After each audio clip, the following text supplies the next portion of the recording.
Work session to order. I have a few little notes I want to let y'all know. Christy will be setting a timer, so at 11:27 a.m. we'll have a timer go off, and again at 11:30 a.m. because we advertise this meeting starting at 9 and ending at 11:30. Whatever we are in the middle of at that time, we will continue on at 1 o'clock. The second thing is one speaker at a time. And the third is these microphones are here to record. They're not necessarily here to help us hear better. So if you will please speak loud and clearly.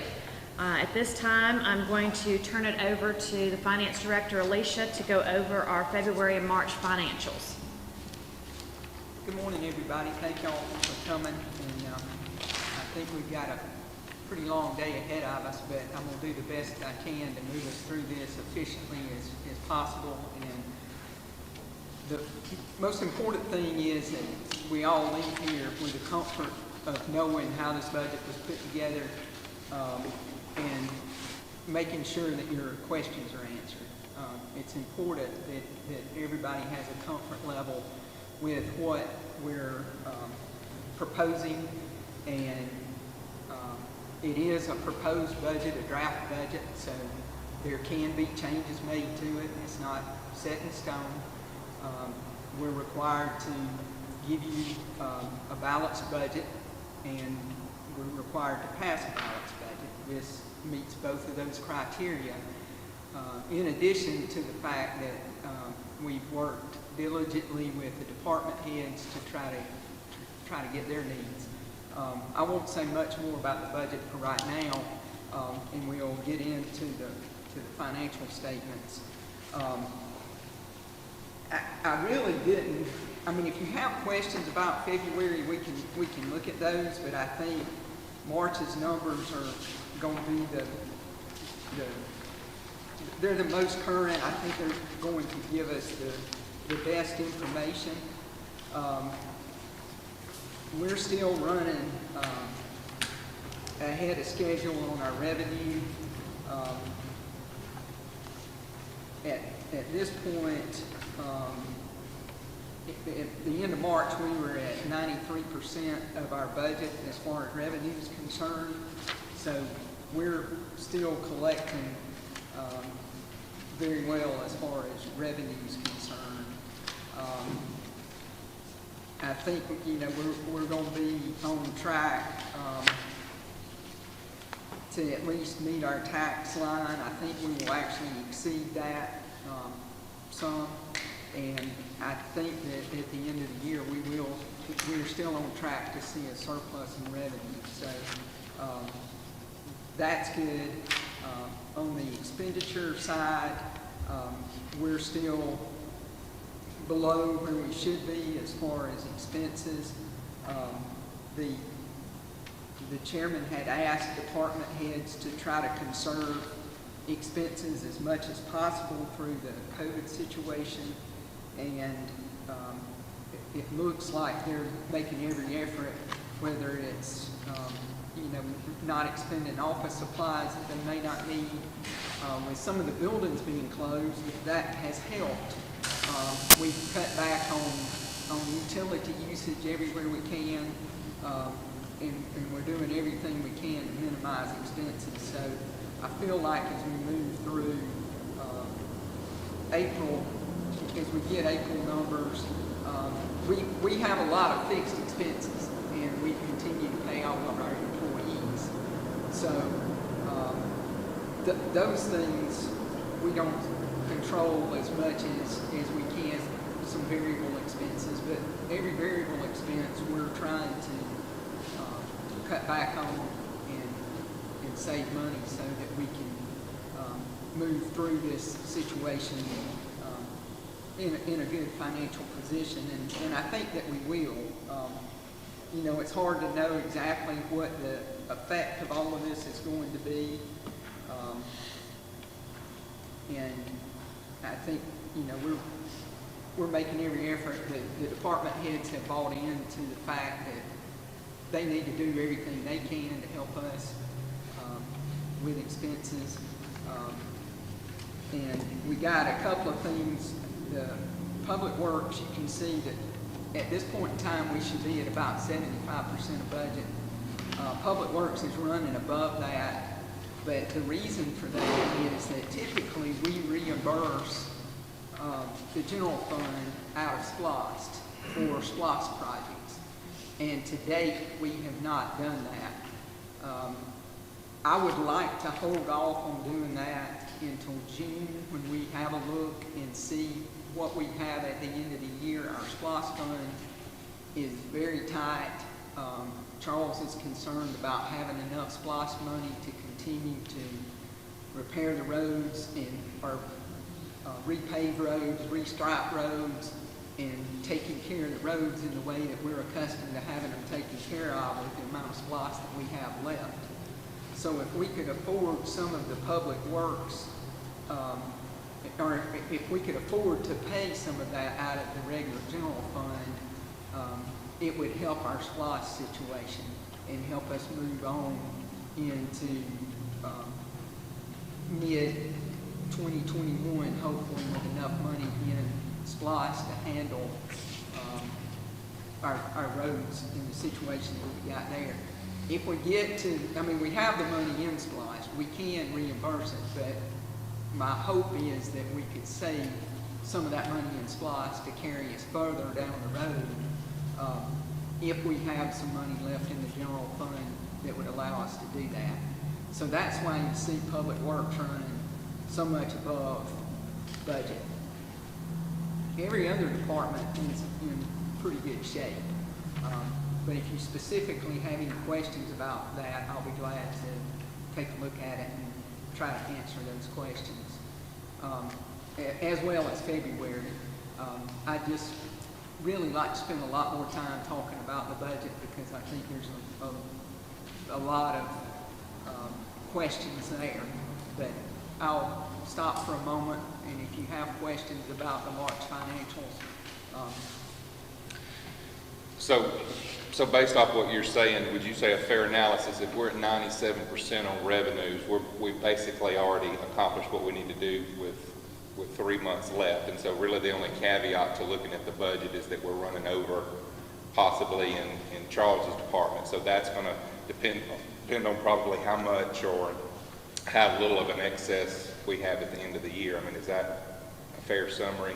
Yes. So my point is that's a good place to be in, that we're going to depend on these last months to come in above revenue projections, and that's really the only caveat that's going to kind of determine how much maybe that is. But it looks like a good position to be in, that we're not worried about everything else. We are in a good position in, the effects of the COVID. I don't know that we're going to know the effects of that just yet, because the sales tax that we collected in March was for February sales. So February was not affected by COVID, and our sales tax collection was good. Now, we just got our April sales tax money that would have been based on March sales, and it is down. We were at about $950,000 in sales tax for April of 2019, and for April of 2020 we're at $911,000 in sales tax collections. So I felt like that was a good, I was really worried that number was going to come in significantly less. But the part about that, we were open for 3/4 of the month in March too. I'm not disagreeing with what you're saying, but it will probably be the following month till we see a full That's right. 4 weeks or a full calendar month that was shut down, I think, before we can really try to judge what that looks like. I agree with you. I don't want to jump the gun and say everything's fine and dandy and we don't have anything to, right. We have no concerns, because I think we do have concerns. And I think April sales, retail sales, will be a better indicator of what the impact of COVID is going to be on sales tax. Now, for recreation and parks, we're not going to have any revenue in April. In fact, we're given about $40,000 in refunds out of recreation in in April, we had refunded the majority of the parks money in March. And there are still some refunds in parks, but in general, I think at the end of April, we will have everything settled out as far as refunds are concerned. We won't be giving money back, but I don't think that we will be having any significant income from Parks and Rec, specifically Rec, maybe not even in this fiscal year. We may see no more revenue in Rec. Parks, I think we will see some revenue from parks, but not like we would have if it would have been a normal operating situation. So there again, you know, we've kind of got to wait and see to really decide what we have and what we don't have. But all in all, we're okay. I mean, we could definitely have been in a worse position, and thankfully, you know, we have had fund balance. We've got additional fund balance that we can rely on if we have to. But this year has been a really good year up until March. And so we actually have some money that we can rely on from this operating year that will allow us to get through the year in a good way. At least I will understand that fund balance figure that so are these things that I don't think are numbered, but what it says excess efficiency revenue and other financial over under revenue. Okay. So that 10.9 million is that our reserve? I just wonder. All right, we have sitting there not used, I guess. Well, the 10.9 million is the amount of revenues for 2020 that we've collected in excess of the expenses. So that number, as we move through the rest of the year, is going to go down because we collect property tax in December. Correct. So that 10 million is going to continue to go down. Hopefully at the end of the year, that number will still be positive. I feel like it will be positive. And that will add to your fund balance. So at the end of March last year, we had 9.95 revenue in excess of expenses. And this year we've got 10.987. So we've got about $1 million more than we did last year, and last year was a good year. So you know, the fund balance right now is going to continue to go down because our revenues for the next 3 months will not meet our expenditures, and they never have. But the fact that we've gone from a fund balance in 2019 of 21.5 to a fund balance this year of 25.1, that shows you that we're continuing to put money back a little bit. I'm just trying to forecast, like at June 30th, where do you think we'll be as far as our unused revenue? That next number is what you need to look at. I'm sorry, I didn't mean to interrupt. Well, Right, because between now and the end of the year, compared to last year, I think we're going to use a lot more of what is not spent. I agree with you because we have fixed expenses that we're committed to pay where we don't have the revenue to offset those in Parks and Rec for sure. Court services is down because court has been very limited. And then sales tax possibly will, I believe it will trend down. I don't think it's going to trend down as much as I originally thought it was going to trend down. But the good situation for us is that we collected that property tax. So that really is the cornerstone of our revenue. Oh, yeah. And then we build around the property tax base. Yeah. And Oh, yeah. in addition to the fact that the department heads continue to run their departments as tightly as they can be run. I mean, I can only sit here and compliment my workmates on how much they can do with the little amount of money they're given. And I'll show you some stuff later that blew me away. But our department heads do a fantastic job with what they're given to work with. And Well, I buy that totally. In fact, I'm all for data, performance indicator, and all that, which I ran some numbers, and I have to pat Carroll County on the back. Our per capita, based on the 2021 proposed, is $463 per capita. Athens, Clark County is 1,100. Coweta is 560. Truth is 603. So, I mean, we operate fairly lean. My concern is that may not matter come next fiscal year because it's a whole different ball. I mean, Georgia State operates pretty leanly, and they're cutting 14% across the board. No excuses. So, I guess that's where I'm coming from. Like overall, looking at the next year's budget, the 4.1% increase. GSU's Economic Forecasting Center, they're kind of like the gurus at the state level, I guess. So in August of 2019, which was before coronavirus, they threw out figures of the GDP growth national of 2.3%.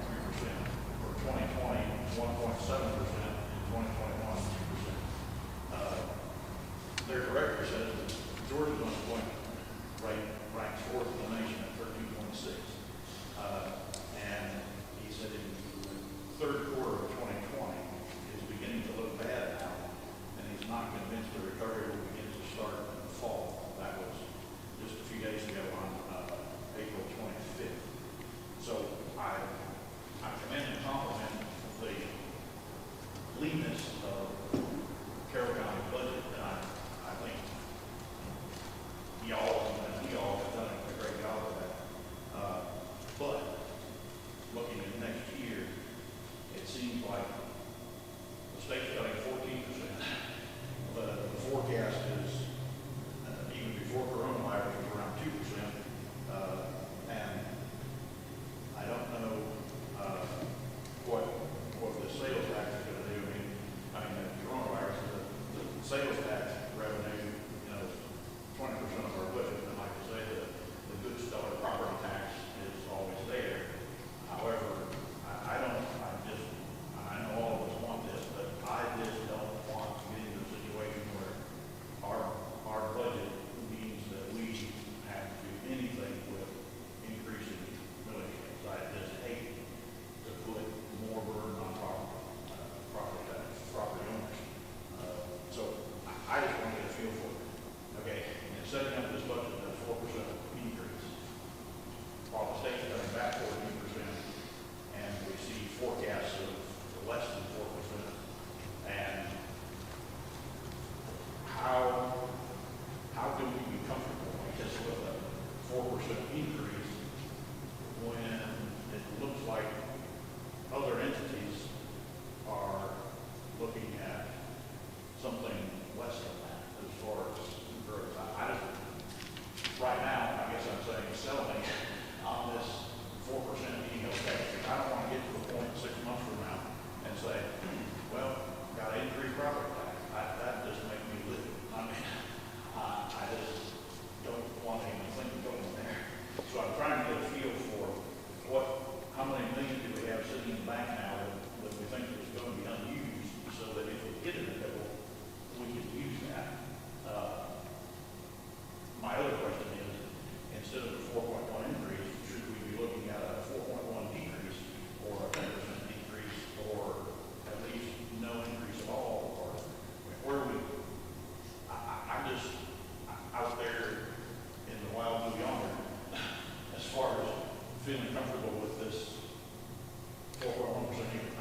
Alicia, can I say something? I agree with the premise of what you're saying. One thing I think we need to keep in mind when we're talking about true percentages and what we're going up earning, and I don't disagree with anything you're saying, but to give you two examples. So in the budget, we've got a mental health program that we got a grant for, $282,000. And then you've got where we're doing some things with the firefighters, obviously trying to. So you've got a $700,000 total increase. Okay, when you take those two things into consideration. Then you've got a $593,000 grant. Now, eventually, we'll have to pay more and more for those firefighters if we decide to do this. But the point is, out of that $700,000 true increase that you're seeing in a number, there's only $107,000 worth of liability for Carroll County to truly stroke a check, right? So just because the budget is going up, and I'm not disagreeing with what you're saying, I'm just saying we start talking percentages, we've got to talk percentages on two different numbers. Right. Because out of that $700,000 increase that the average citizen is going to see it went up, we're only paying $107,000 out of that, out of just those two examples. So then you've got a $600,000 increase on the numbers that we're not really having to stroke a check for because it's getting reimbursed through a grant. So I'm not taking anything away from what you're saying. I'm just saying we've got to be careful. It's not a matter of so much off the top, but we've got to look at some of this increase is grants, that's not money. Am I making sense, Alicia? Well, and I agree, and that's part of what I was going to talk about. So let me go ahead and get into my, okay, just a minute. Commissioner Fuller. That's what I was going to say. If you have any further questions about March or April, let's ask those. And then she wants to go through this budget line by line. And some of those questions may be answered and there's discussion afterwards so that you can see where the extra expenses come from. But let's finish February and March right this moment. So Steve, you have some February and March questions? Well, I guess it's the overall in this efficiency line, or, yeah, we got 10.9 million. Correct. Okay, you said that public works, we're gonna have to take some of that money out to do public works. So how much are we gonna have to take out of this to give to public works? That's a decision that you'll have to make. That's not. So we don't know. Well, it could be as much as $600,000 if we want to do that. But that's a decision for the board to make, is whether they want to continue to reimburse that money out of SPLOST, or whether they want to take, if we end up at the end of the year with excess funds, would you want to take some of that and put it toward public works and leave those expenses in the general fund? So that's a decision that the board will have to make. But Yeah, we'll have we have another work session, before our June 2nd meeting. And then we'll have a budget amendment meeting sometime, maybe the second or third week in June, that if there are funds left over in this current budget, you will have an opportunity to weigh in on how you want them spent. And we will be sending you information on what some of the department heads have requested or things that Alicia has gotten that we can go over that. So that you will have that opportunity to weigh in closer to whether we know how much we have left. I also want to say this $10 million is also a separate, it's this year's budget. Right. We have 2.8 months in reserve in another account. So I want to make that very clear that we have money over here in another account so that if things were to have gone really bad, we do have 2.8 months in reserve. So I want to make sure we keep those two dollar amounts separate. This 10.9 approximate right this moment could go up or down, and that we will address that sometime the second or third week in June, doing a budget amendment to close this year out. Does that make sense?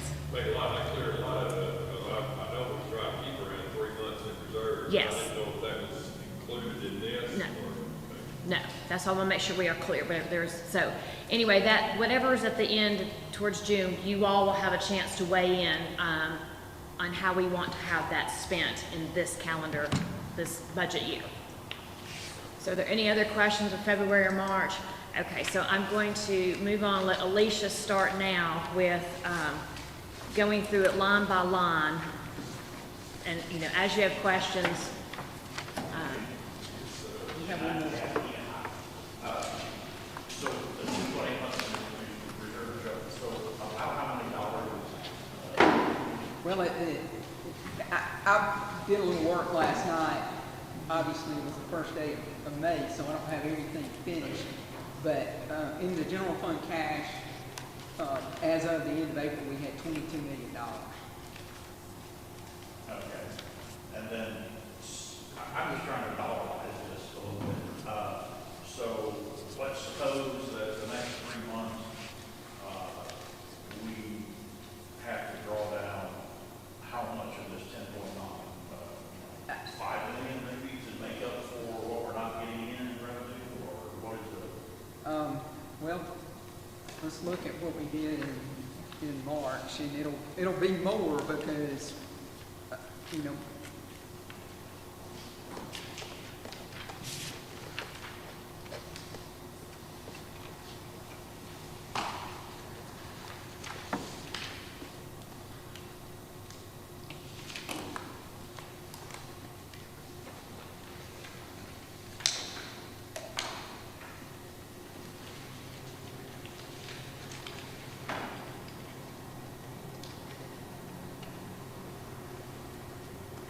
so we drew down about $800,000 in the month of March. And that will go up for April, May, and June because we're losing, as we just talked about, we're losing revenue. So I would expect that, I mean, I think if we said $5 million, that would be a good indicator. For the entire 3 months. For the entire 3 months, correct. So we'll end up with maybe half of Yes, I think that's a fair assessment.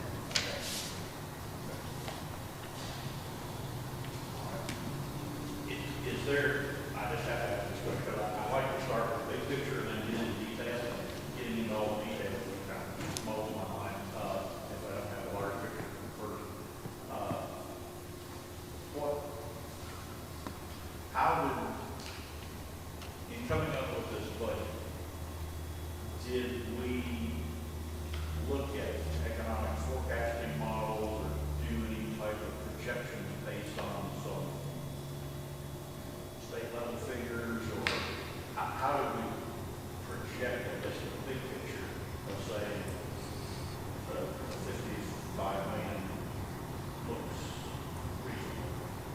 Well, there was a lot of things that we looked at to come up with that number, and one of the big things that I looked at was where do I think we're going to be at the end of 2020, Right. and I think we will be in excess of.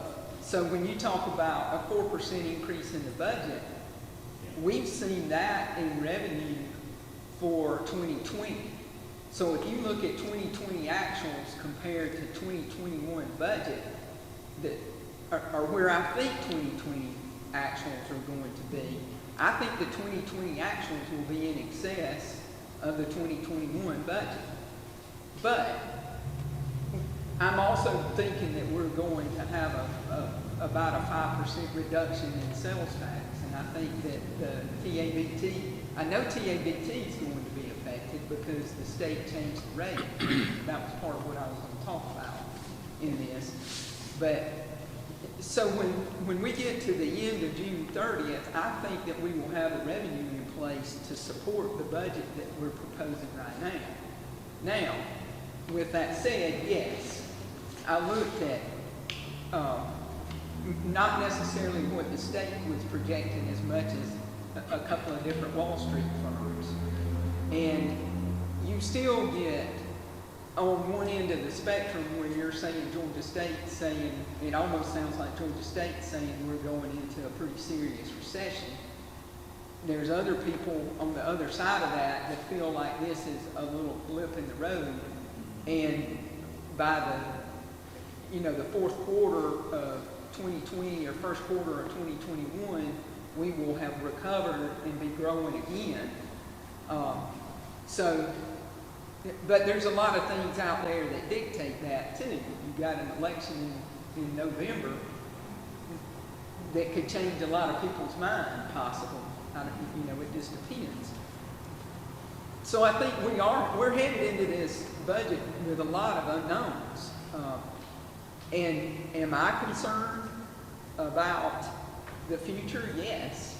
But when I sat down with Commissioner Chambers last year on a budget for $53.3 million, I was concerned then. I mean, I thought we might be aggressive on our revenue forecast, and we've almost already met it through the third quarter. So I tend to be pretty conservative.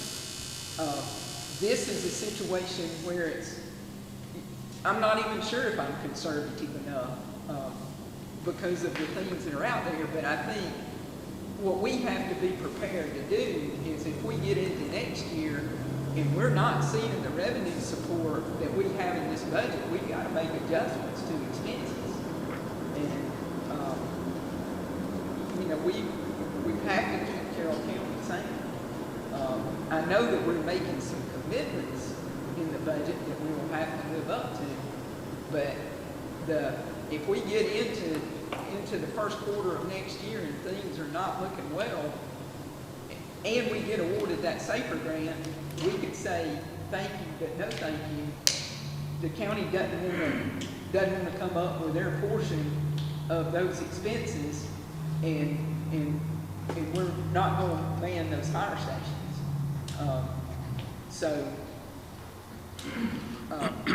There's some options once we get into this. And it's like running any other business. If things happen, you have to adjust to make things work. That's basically why you have a reserve. It's just like as an individual, when you run into a problem in your budget at home, you have a savings account. Sometimes you have to pull from that savings account to meet your obligations. That's right. And the board has done an excellent job in building up that savings account and putting us in a position where if there is a bump in the road, we can make it to the other side of it, build a new strategy, and move forward. I think there's a lot of unknowns out there right now, a lot of unknowns. I agree with you. This is the worst time to be trying to do a budget. It is. It's nobody's fault. But we can't even get numbers yet from a full month of being closed, right? That's For correct. sales tax. So, and then we're in the middle of trying to plan for next year. I think we're gonna learn a lot by June 30th. Right. But the reality is this process is moving forward and, That's right. But there again, we have the ability to do a budget amendment if we need to do one. Right. If we're not meeting our numbers, we have to make decisions. And when I say we, I'm talking about the board has to make decisions about where we're going to spend less money. And So to Ernie's questions, and I'm not putting words in his mouth, but I think what I'm hearing him ask is, or maybe I'll ask it myself, you took things into consideration, but you didn't necessarily look at it from a state perspective where every department had to cut 14%. You looked at it, and I know working with the chairman too, but I'm just saying you looked at it, okay, this one we may have cut 15%, this one we may have added 10%. You didn't necessarily do across the board from that perspective. You just took indicators, whatever those were, Wall Street and everything, and then I guess you looked at different things department by department. Is that fair to say? You didn't try to do it across the board, obviously. that's correct. I mean, And probably past budgets, trending how they trended, you took that in consideration too. that's right. And I'm not saying right or wrong based off what Ernie's asking. I'm just simply saying, I'm trying to ask further to his point. You didn't do across the board. It was just piecemeal, for lack of better terms, as you went through department by department or line by line. Well, and I think different revenue lines are supported in different ways. Property tax is supported by property values. Sales tax is supported by retail sales. TABT is supported by auto sales. Court services is supported by fines and fees. So you have to look at trends, and you have to look at what's happened And I mean, I'm not even sure how the courts are gonna operate on July 1st. Are they gonna operate by appointment only? Are we going to do Zoom, hearings? You know, I'm not real sure how all that's going to happen. Well, I looked at I followed a model of Cobb County courts, and it looks like, now things will change as we move forward, but right now they're running at a 90% reduction. I'm friends with a couple of judges there and was watching things they've been sharing on social media, and they're down to 10% of what they're taking in revenue. Right. Now, real estate seems to continue to do well in Carroll County. It's amazing to me to watch the number of closings that have continued to happen. The attorneys have gotten real creative in how they can do a closing at 6 feet apart. And so real estate has slowed some, but I think it's just I don't think it would have slowed at all if they could have figured out a way to keep the social distancing and keep the speed of the closings up. But I think with the social distancing, that's just slowed down the process. Not that there wasn't a demand for it, but just from the throughput. But anyway, can we move on into the revenue? Okay. Wow. And I came up with a number, and this is the number I kind of got in my head. And I didn't use any kind of fancy algorithms or correlation coefficient or take anything into, I just used raw figures that I could collect. And of course, you have access to a lot more things. For your accountant, you probably understand accounting. I taught math, not accounting. But the optimum increase that I came up with was 2.55%. And that was just using raw numbers. That's not taking into a lot of things that you have access to. Okay. That's just a raw number, using raw figures year after year after year. And gross, I used the GDP for 3 years, and I used the cost of living increase for 3 years. Plug that in. And I think I can show you where we're going to be pretty close to that. Yeah, I know the numbers look bigger, but let's talk about what makes up the numbers, and I think you'll see that that's about where we are. So the budget has increased, the revenue budget has increased by $2.2 million. Now, in that, as Clint said, we have a couple of very large grants. And in addition to that, we have some accounting changes. And what those accounting changes, some of these line items like local energy excise tax, we have been getting that as a revenue line item for several years now. We have paid the city portion of that out of that revenue line in the past.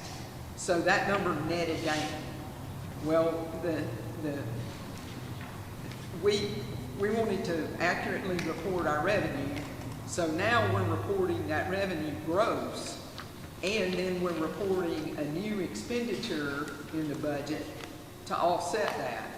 So of all those accounting changes, we've got about $570,000 in accounting changes and about $590,000 in grants. So that's $1.1 million increase to the budget. That's accounting changes and grants. So the overall budget, if you take those things out, would increase $1.1 million. And that gets to about the number I think you're referring to, Steve.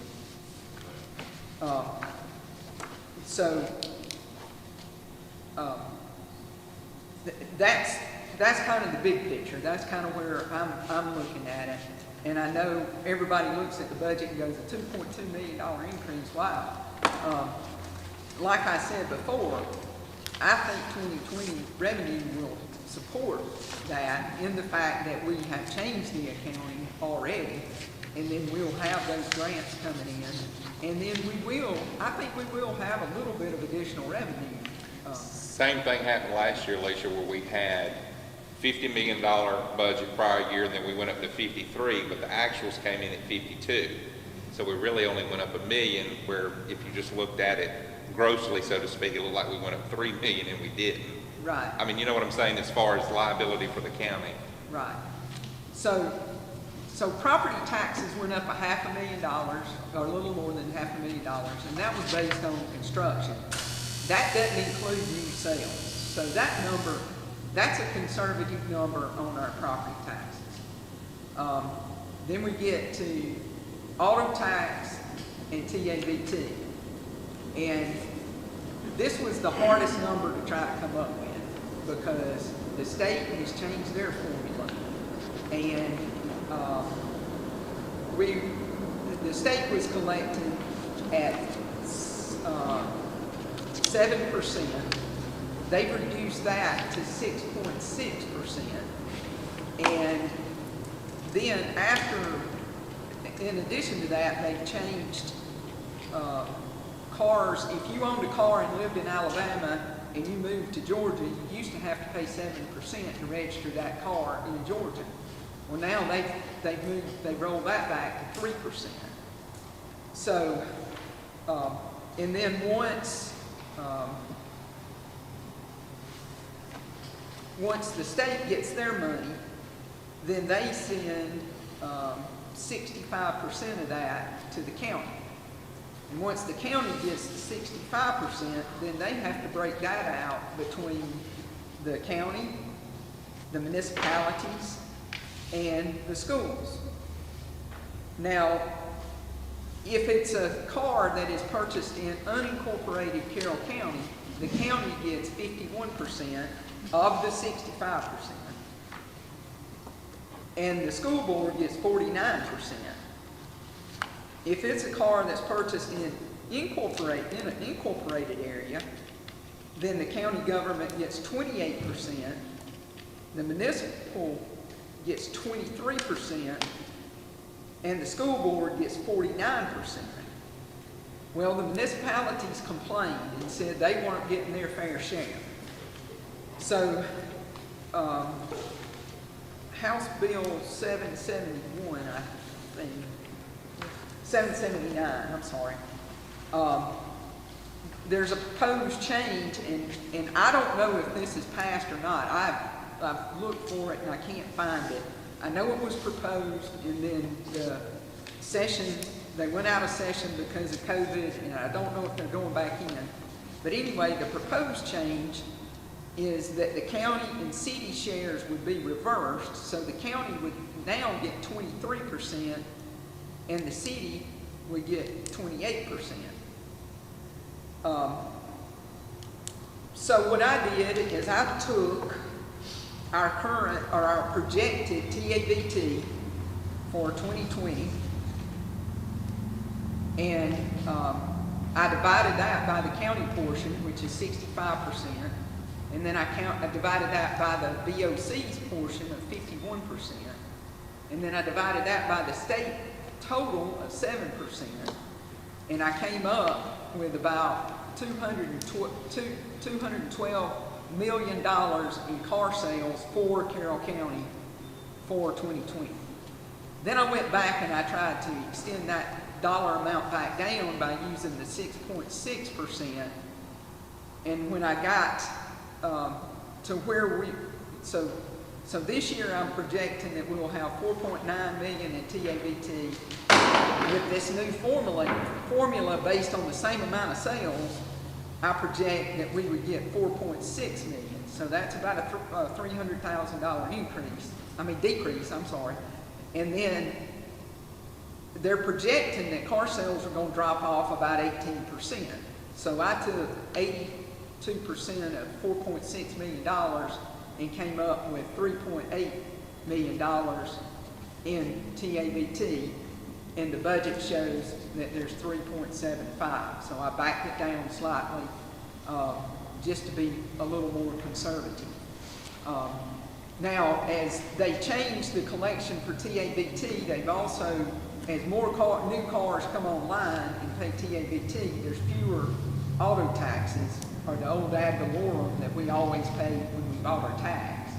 So now you're seeing a reduction, and this is a reduction in the current fiscal year auto taxes And that is a reflection of what we've experienced this year.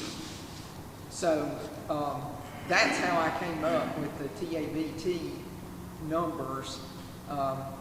And is that a foolproof way to come up with the numbers? No, it's not, because I didn't take into account the percentage that were sold in the municipalities, because I didn't have that available to me. And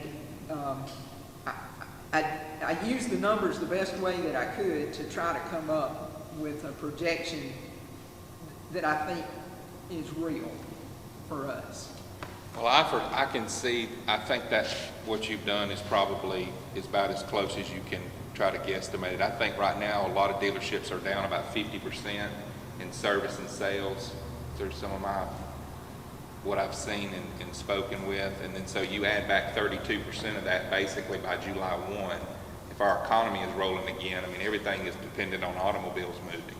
And so I could see where backing that back down just to 18% at July 1 is feasible. I do think probably in the county we've been hurt more because you probably have a mom and pop sale where your municipalities, you know, they're doing a lot more service. You got your bigger dealerships probably that are more in the cities. But all in all, what you said, I mean, I think that would be a fair, and I'm like you don't know, but I think if we're trending at 50%, which is what I think we're at right now, I think if we open back up by July 1 and get rolling, that's a reasonable number to consider.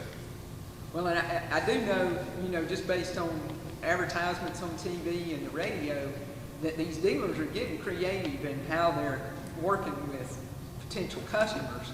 And they're going to find a way to sell cars. If people want to buy a car, they're going to find a way to get it to them and get it purchased.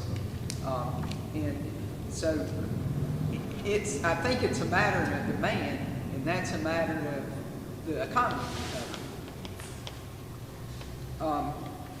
So if you net those two numbers together, the TABT and the automobile tax, we come up with an increase of $890,000 of additional revenue there. The local insurance premium tax is up $110,000, and that's based on, we've seen that grow year over year over year, and the $110,000 is just a slight gain over what we actually collected this year. I think we collected 4.7 and some change this year on that. The local energy excise tax increase is the amount that we're paying to the municipalities, so that's really that accounting change that we talked about earlier. We're seeing a slight increase in the franchise tax and a slight increase in licenses. And then we've got a grant increase of $491,000. We've got intergovernmental revenue, which is an accounting change too. And that's made up of two things. The tax commissioner gets intergovernmental revenue for collecting taxes for the municipalities and the school board, and Public Works does paving projects and construction projects for municipalities and the school board, which they pay us for. And they pay us for all of the materials, the labor, and the fuel to do that. So the $325,000 is a combination of the tax commissioner's money and that money that we receive through Public Works. And then we've got a $125,000 increase in the reimbursement of the solicitor's money. Last year, when we were putting the budget together, the city of Carrollton had said that they were going to give us some money, but they had not committed that amount. Now, they have paid that amount all of fiscal year 2020 and intend to continue to pay that through 2021. So it wasn't in last year's budget, even though we thought it was coming. Now we've added it to the budget. We've increased donations by $4,000 just based on where we're running so far this year. And I've increased rent by $80,000 with the assumption that the DFAX building, the renovations on the DFAX building will be completed And at the time that those are completed, the lease agreement calls for an increase that will support that number. So that's an increase in revenue of 2.759 million. And then on the decrease side, I have decreased mobile homes by 5,000, which is reflective of where we think we're going to be for 2020. I have decreased local option sales tax. And now this is a decrease in budget-to-budget numbers. This is not a decrease in where we actually think we're going to be. So I've decreased it from 150,000 from last year, but the total increase to real revenue is probably around $1 million, because I think we'll collect 11.3, well, it may be around $900,000 from actual projected collections to what I'm budgeting for next year. So, help me follow that. So is that line, the account number 313-100? yes, that is correct. So it goes from 10.75 to 10.6. Correct. So that 150,000 increase, what I thought when I saw that is, question is that enough increase given the virus impact? So help me understand how it works in. Okay, so if we go back to the financials for March, and we look at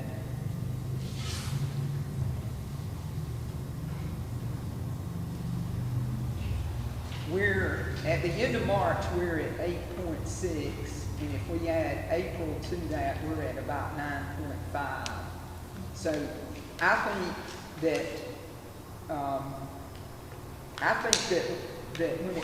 when we get to the end of the year, that our sales tax revenue is going to be around 11.3.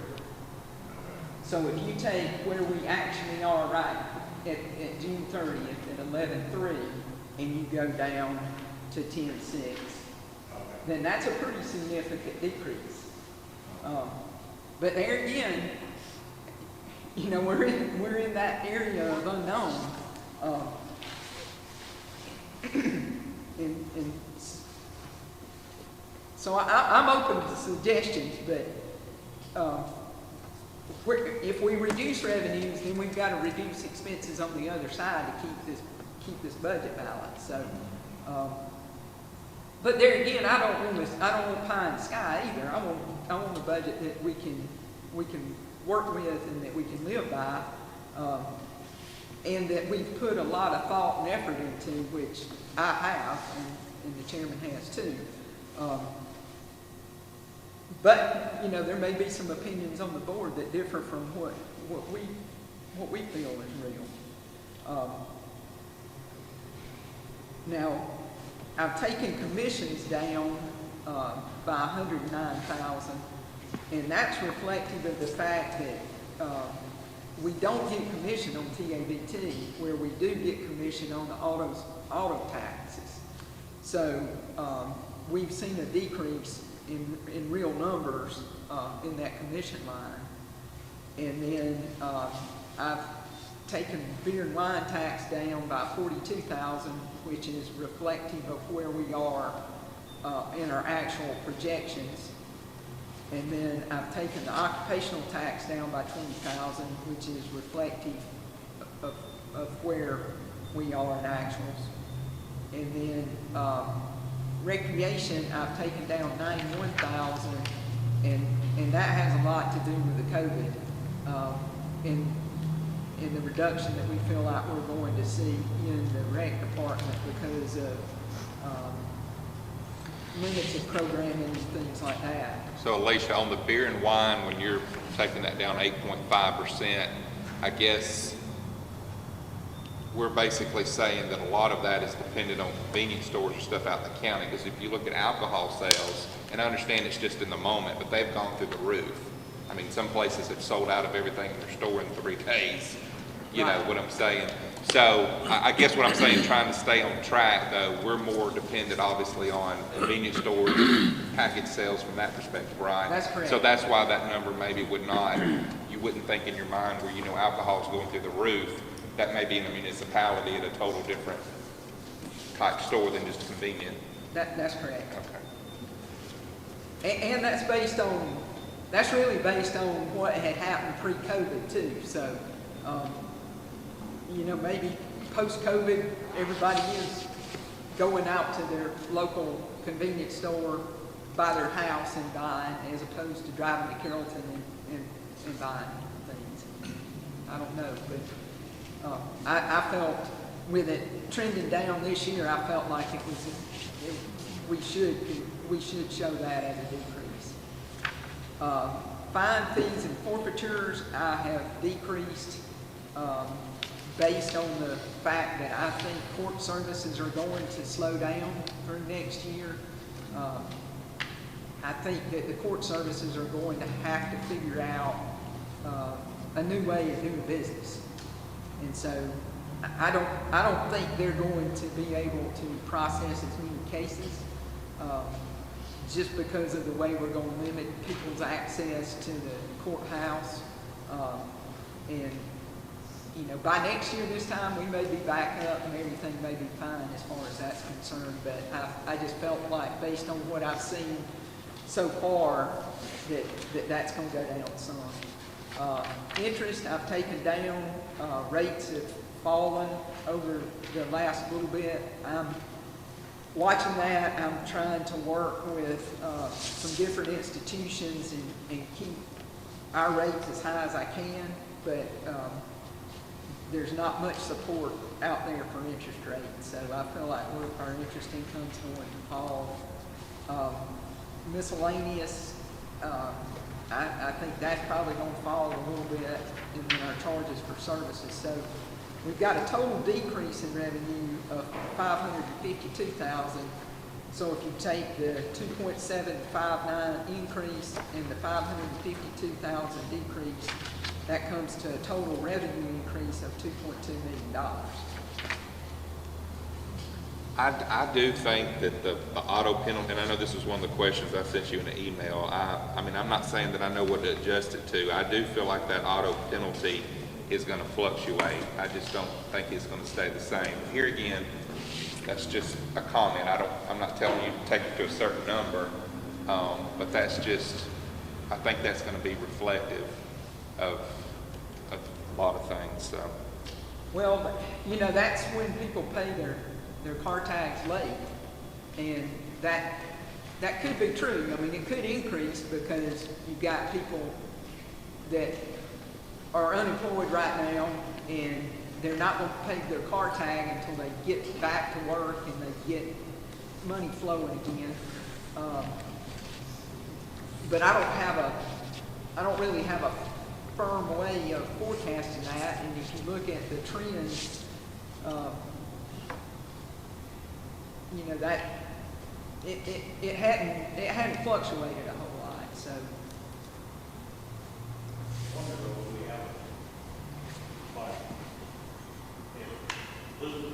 These believable figures that you're presented, if things continue to roll along pretty much as they seem to be. But if we have a worst case scenario where people don't get back to work as much as they should and lose their homes and so on and so on, I mean, things could get worse. Well, things will get worse if that happens. And I wonder that, so,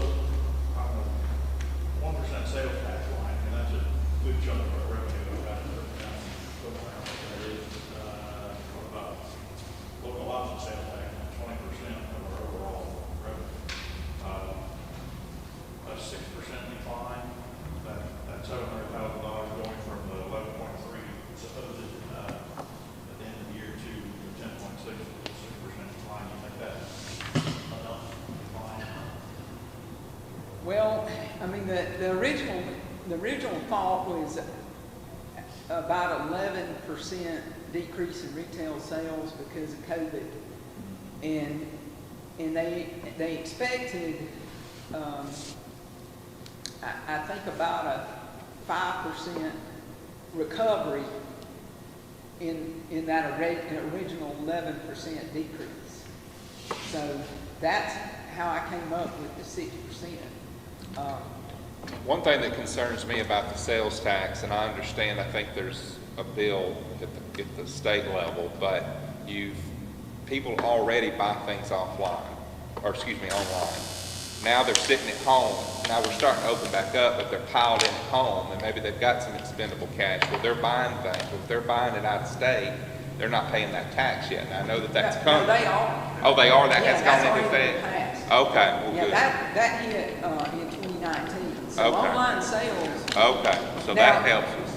Now, monitoring that is a whole different story because Amazon's in Washington State, and our Georgia State sales tax auditors going to fly to Washington State and audit Amazon to see if they're properly reporting Georgia sales tax.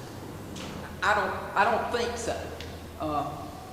And that's a whole lot harder just in general. I feel like if they're shopping in our local store and pulling out, doing a transaction, that's a that's a better indicator as well about the economy. But so when they're sitting at home buying out of state too, that makes it even harder to judge. That's right. I mean, it's hard to know how many people in Georgia went online and bought something if it wasn't with a Georgia retailer. Until those numbers are reported to the state of Georgia, if they're accurately reported. And whether it's mom and pop, convenience store, or whether, and no reflection from the Morgans at all, but y'all run your stores a little bit differently, but if it's mom and pop at the front counter and somebody pays cash, those things sometimes don't always get rung up, maybe, sometimes. But then you've got big retailers like Amazon who, I know what you're saying, but it goes back to the same statement that even the state of Georgia, the Department of Revenue, any business in Carroll County that sends their taxes to the state of Georgia's Department of Revenue that is supposed to remit it back to Carroll County, we have no way of knowing they have correctly remitted it back to Carroll County. They could have accidentally keyed it into another county. So even our own state Department of Revenue does not have to physically be accountable to us on those numbers.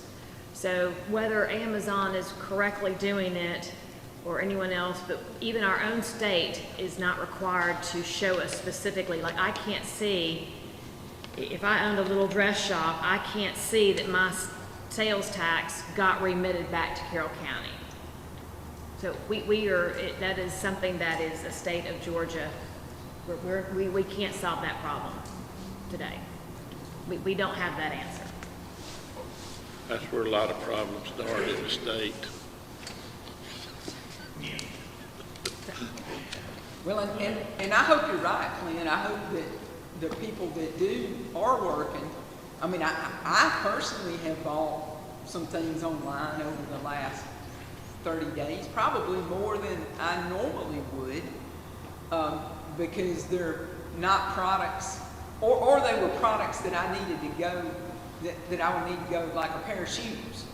Well, the shoe store, you could go to some of the places that have been open and buy shoes, But not many.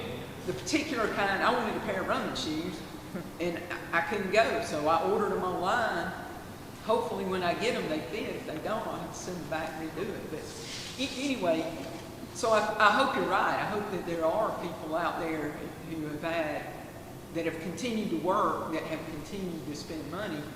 And for me personally, I've eaten at Corner Cafe and Gallery Row and Maple Street Diner and the barbecue place over on Maple Street. And I have done what I could personally to try to support as many small businesses as I can through this whole situation.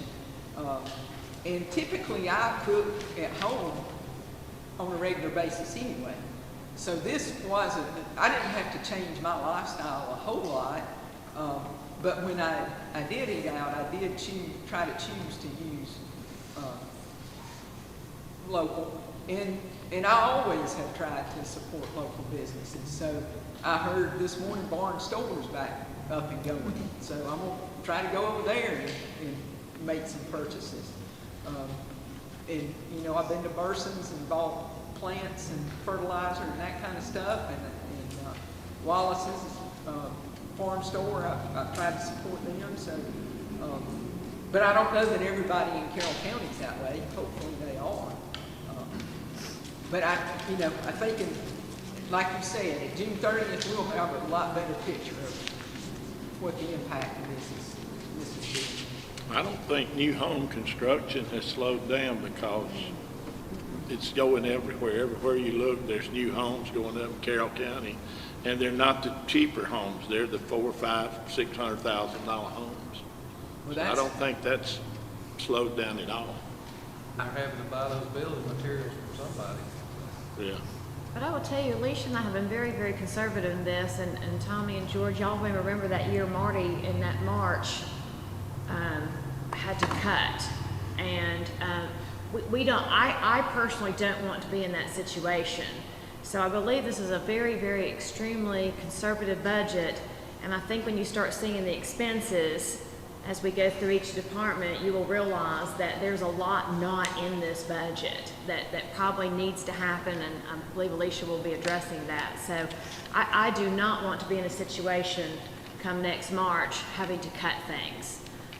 That said, this is a moving piece of work. So once we do it on June the 2nd, you don't walk away. So if September, October, we have to do budget amendments, we can do those. It is not just a once a year budget amendment process. It can be done regularly throughout the year. Do we want to be doing them? Not necessarily, but it is. So I think when you start going through what we have in expenses, you will see that it's a very, very conservative budget. And Ernie, you gave some numbers a while ago, and my numbers may be a tad bit older than the information that you had.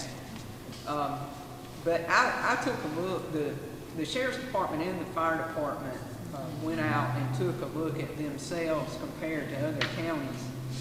And I had already taken a look at our revenue per capita. And we're falling way behind. I mean, we're at $454 per capita based on last year's actual numbers of revenue.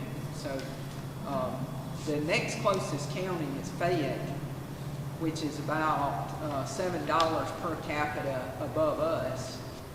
And then Paulding County is at $469, which puts them at about $15 per capita more than us. And then you got Haralson County that's at $518. So they're at $50+ per person ahead of us. So these counties adjoining us are producing a lot more revenue than we are. And I heard Ernie say that he was totally against increasing the millage rate. If we don't increase the millage rate, or if we don't at least stop rolling it back, I mean, when we roll back the millage rate, we're digging ourselves a hole. And the Sheriff's Department, we're funding our Sheriff's Department at $126 per capita. Haralson County is funding their Sheriff's Department at $145 per capita. So we're at $19 per person less than what Haralson County's doing. And they're the next closest, so I won't even go into the rest of the numbers. Can I make a comment about the millage rate? And I know we talked about this before, Michelle, when you first came on and had a work session or whatever, I think at the Clem Center, and I think Avery may have clarified this, but I think this is important for people to understand about the floating homestead exemption. when we talk about millage rate and we don't want to go up and different things. So around, let's say 2003, you bought a home that was worth $100,000. And Avery, you tell me if I'm wrong going through this. And you're applying 40% of that value to the millage rate, correct? So let's say today inflation is worth $180,000. You've made no modifications to the home. Today you're still paying 40% off of the 100, not the 180 if that's where you homestead. You add a pool that's worth 20,000, let's say today. Okay, it doesn't, you don't then come out of the grandfather clause. Let's say that pool was worth $20,000. So instead of taking 180 and 20 and you have a $200,000 fair market value home, you're not paying 40% on that. You're paying $20,000 for the pool, taking back and applying it to the original 100. So now your $200,000 fair market value home, you're only paying taxes with a millage rate on the 120. And I'm not saying I'm for going up on millage rates either, but I'm just saying there's a lot of things I think the average taxpayer, it's not because they're dumb, it's just because some of this stuff is very convoluted. And in certain instances like that, you're getting a really good deal. It really doesn't even have anything to do with conservatism. You're paying a millage rate based off something that, if this goes on forever, that might be a value that's 100 years old. That's a great deal for taxpayers if that's where you homestead. So I think that's something as a board that we need to make sure that we continue to do to try to educate the public. Avery, is that correct, that model I just gave? That's correct, and based on what you said, that if you bought that $100,000 home in 2003, the Board of Commissioners has continued to roll back the millage rate since that time. And so you'd actually be paying less taxes over time. If you take somebody that's lived in their home that long, and you look at their tax bill, and they haven't added a pool or something, then generally their tax bill has gone down over time because of the public homestead exemption. And that only applies to the county portion. So on your tax bill, when you're getting taxed at a higher rate, and I'm not meaning anything negative against our school board friends, but I'm just saying that does not apply to that portion, correct? It only applies to us.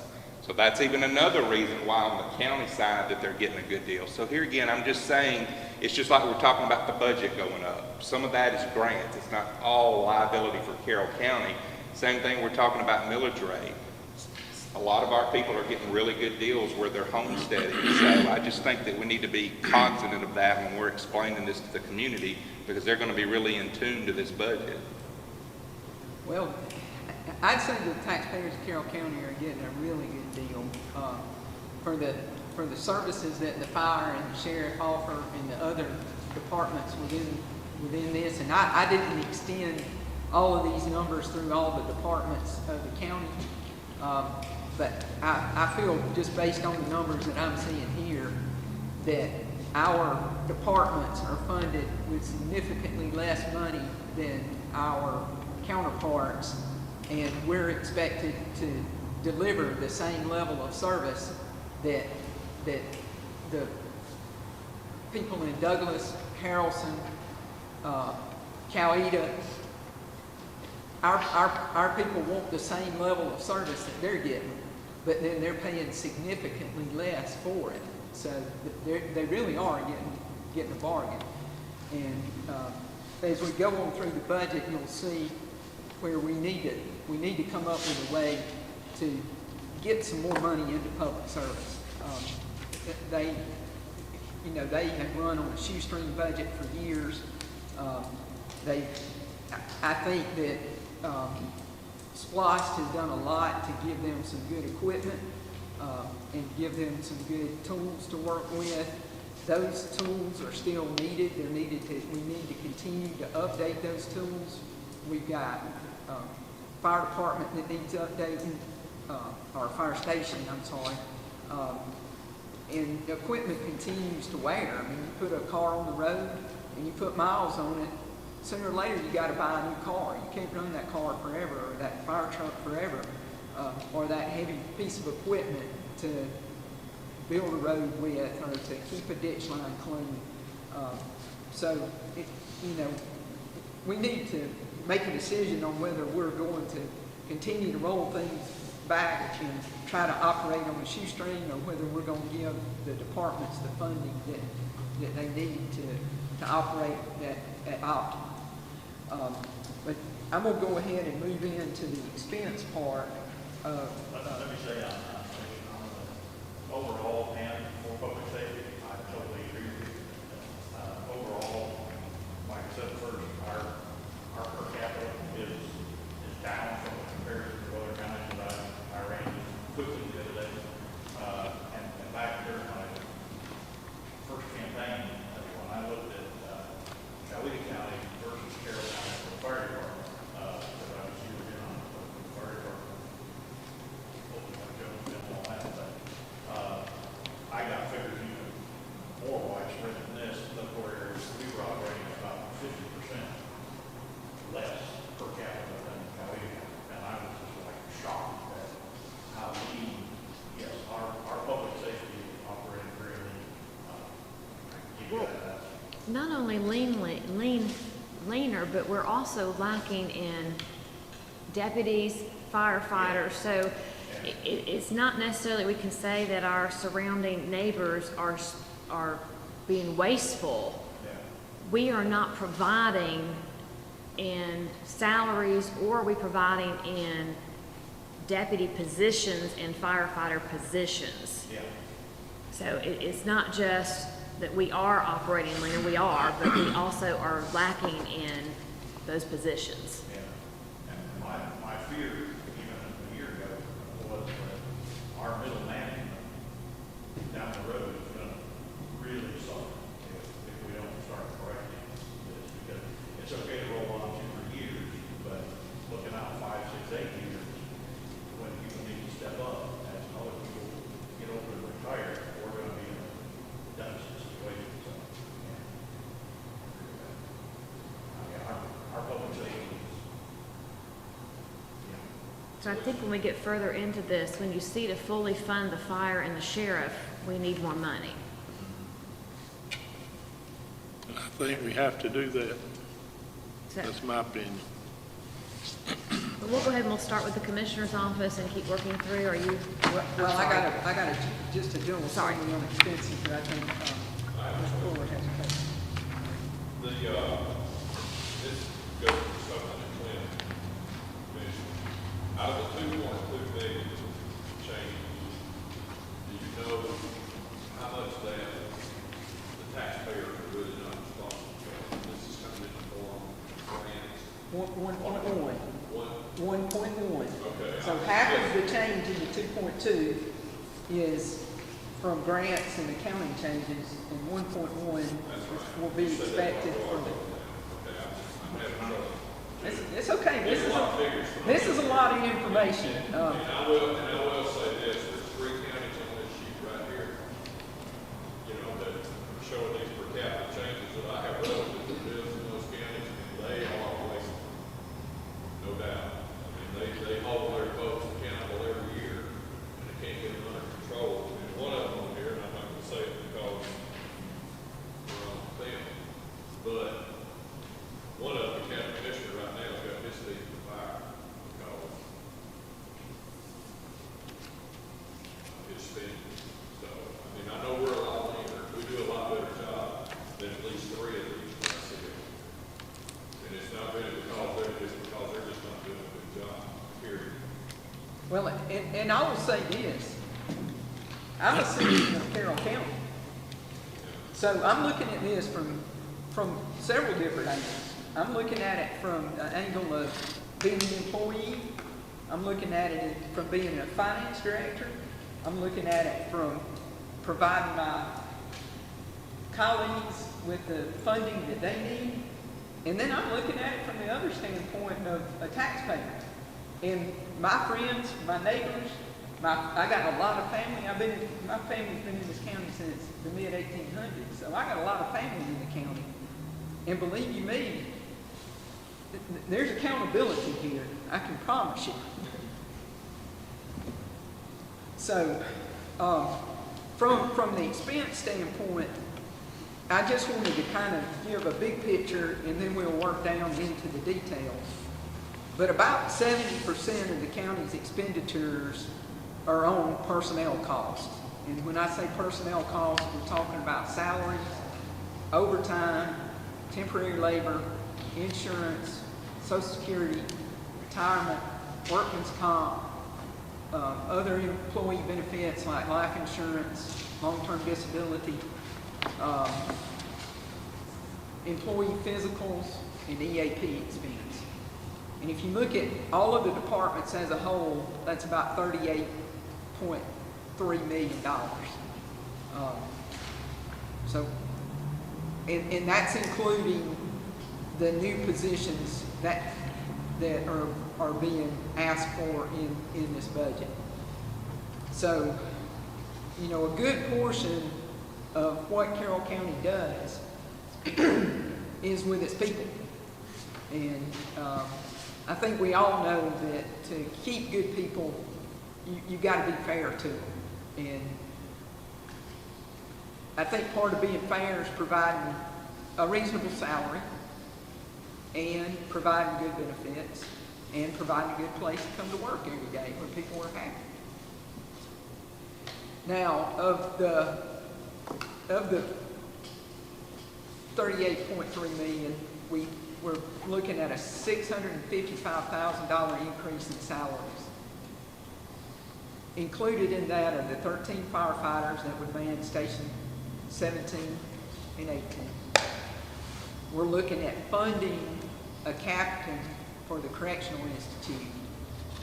And we're looking at moving a part-time position to a full-time position for animal services and another part-time position to full-time position for the tax assessor.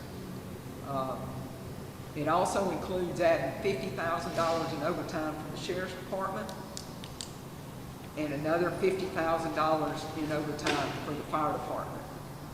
So there's built-in overtime in the Sheriff's Department and the Fire Department just in the way their shifts run. So if we add firefighters, we have to add overtime.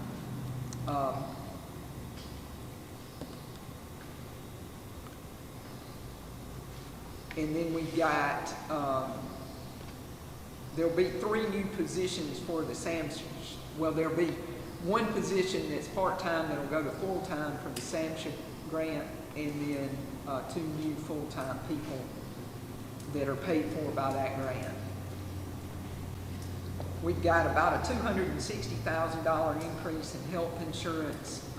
We had a 3.4% increase this year, and we've gone a couple of years without an increase, so I think other entities have experienced much higher increases in their health insurance than we have.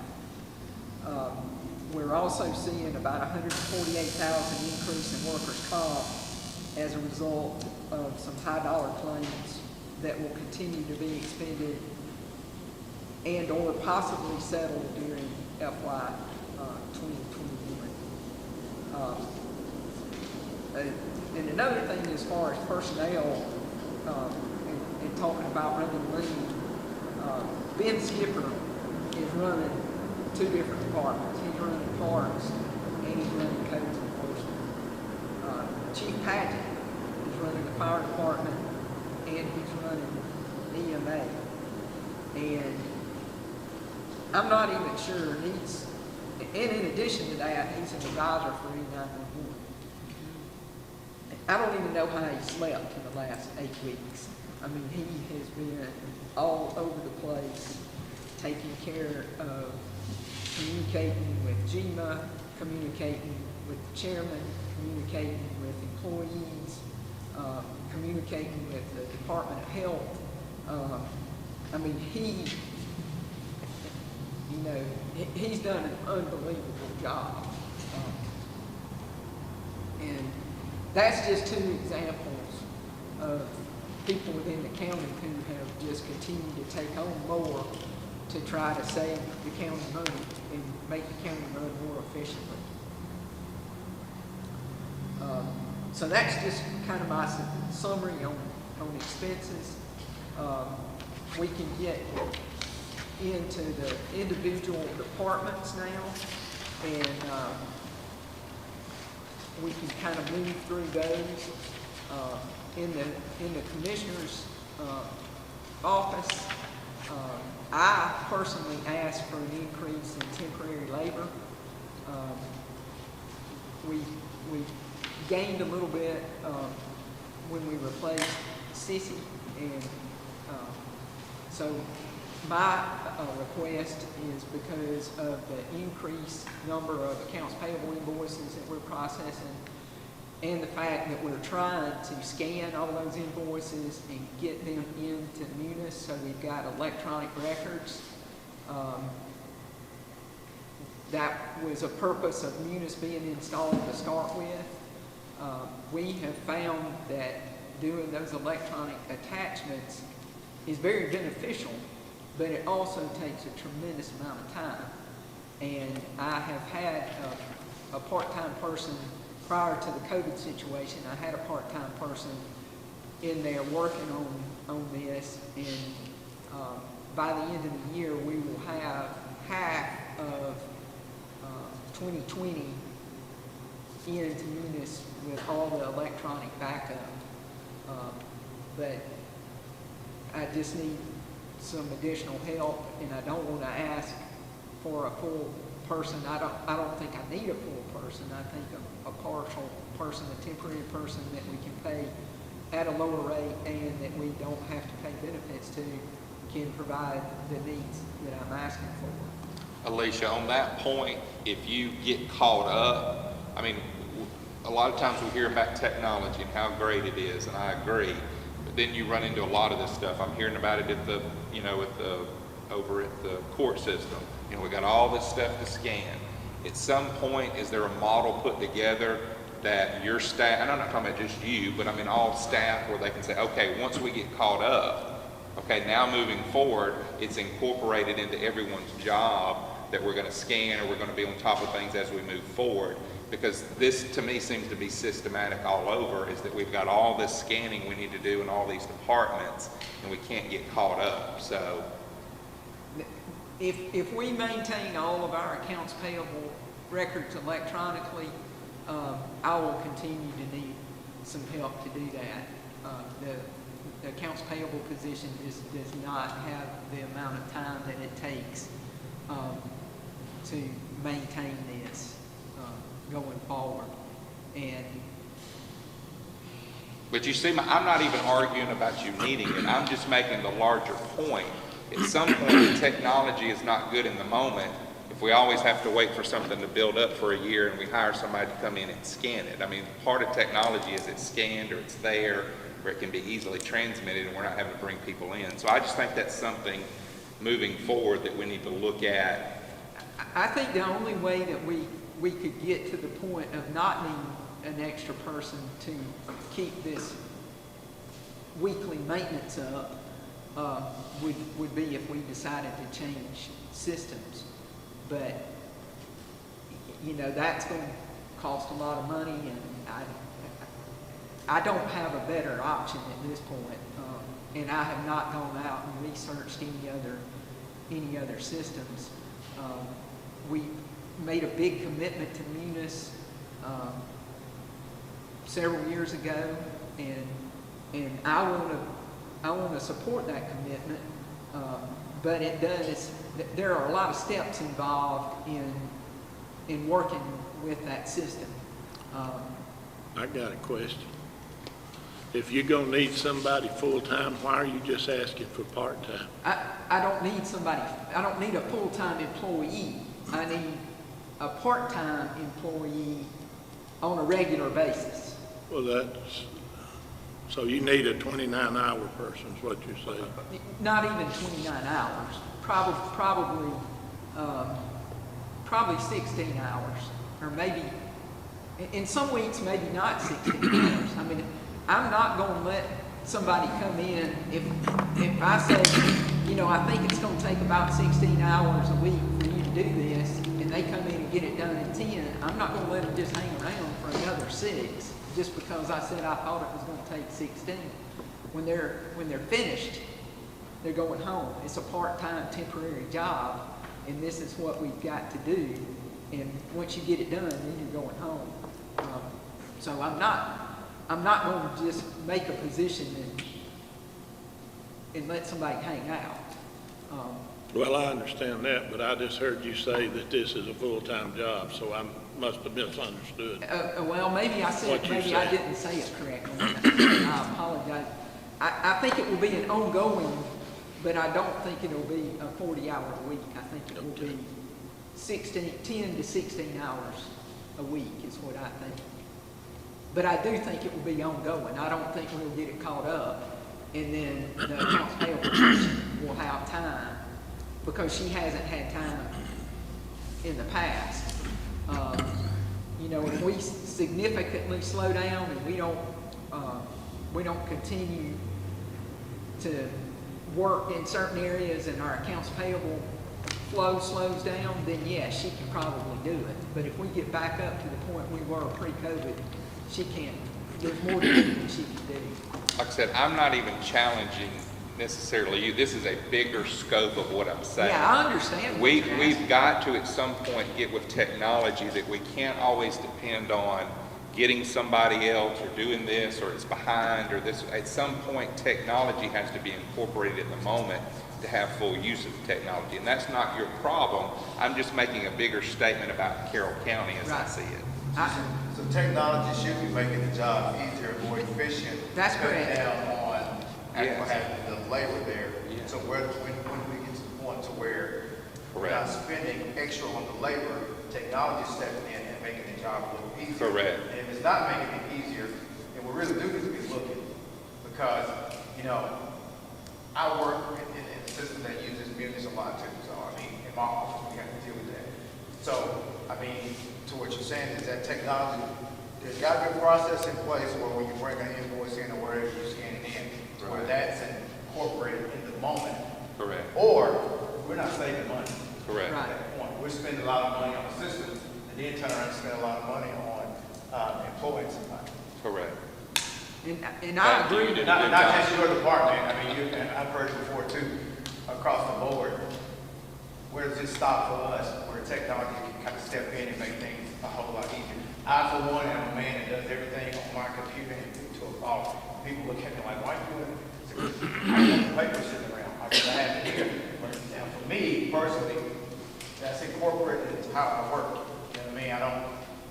I would rather not sit here and take notes if I can take notes here, because it's incorporated into how I work, because I can have it on any device at any time. So when we get to that point as a county, where we can become more efficient at using the technology, I mean, it's supposed to be saving us money.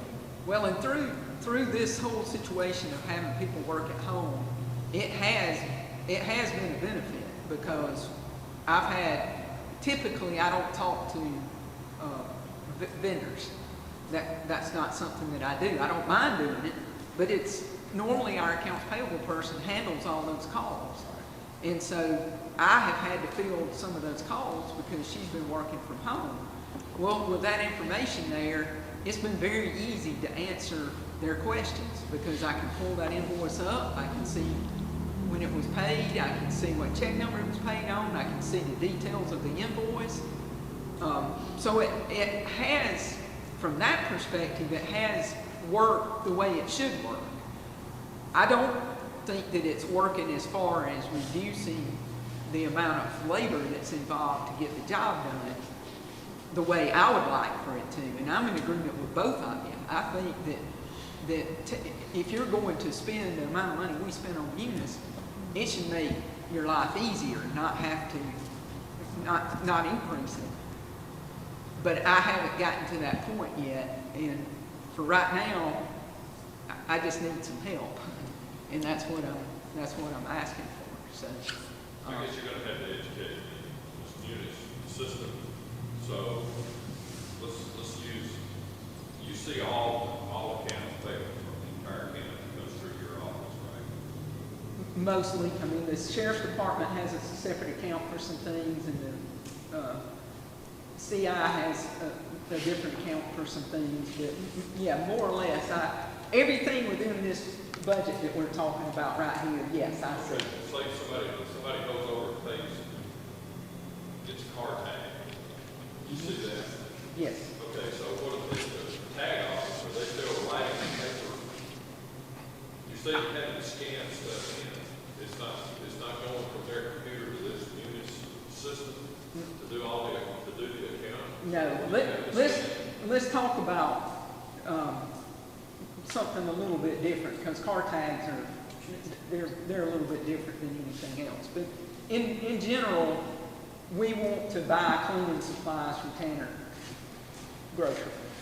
And so the purchasing department issues a purchase order, and that is sent to Tanner Grocery, and they fill that order. Once that order comes in, those items are received into Munis.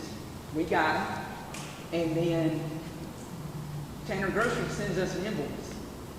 All right, that invoice is being scanned into Munis and matched up with that purchase order to make sure that, one, we're paying the price we agreed to pay, two, we're getting the quantity and paying for the quantity that we ordered, and then I have an electronic record of that invoice in the computer that can be accessed. I can access it, the chairman can access it, anybody on Munis, even the purchasing person can access that invoice, so that next time they go to order goods and they want to know what we paid for them last time, they can look at the purchase order, they can look at the invoice too.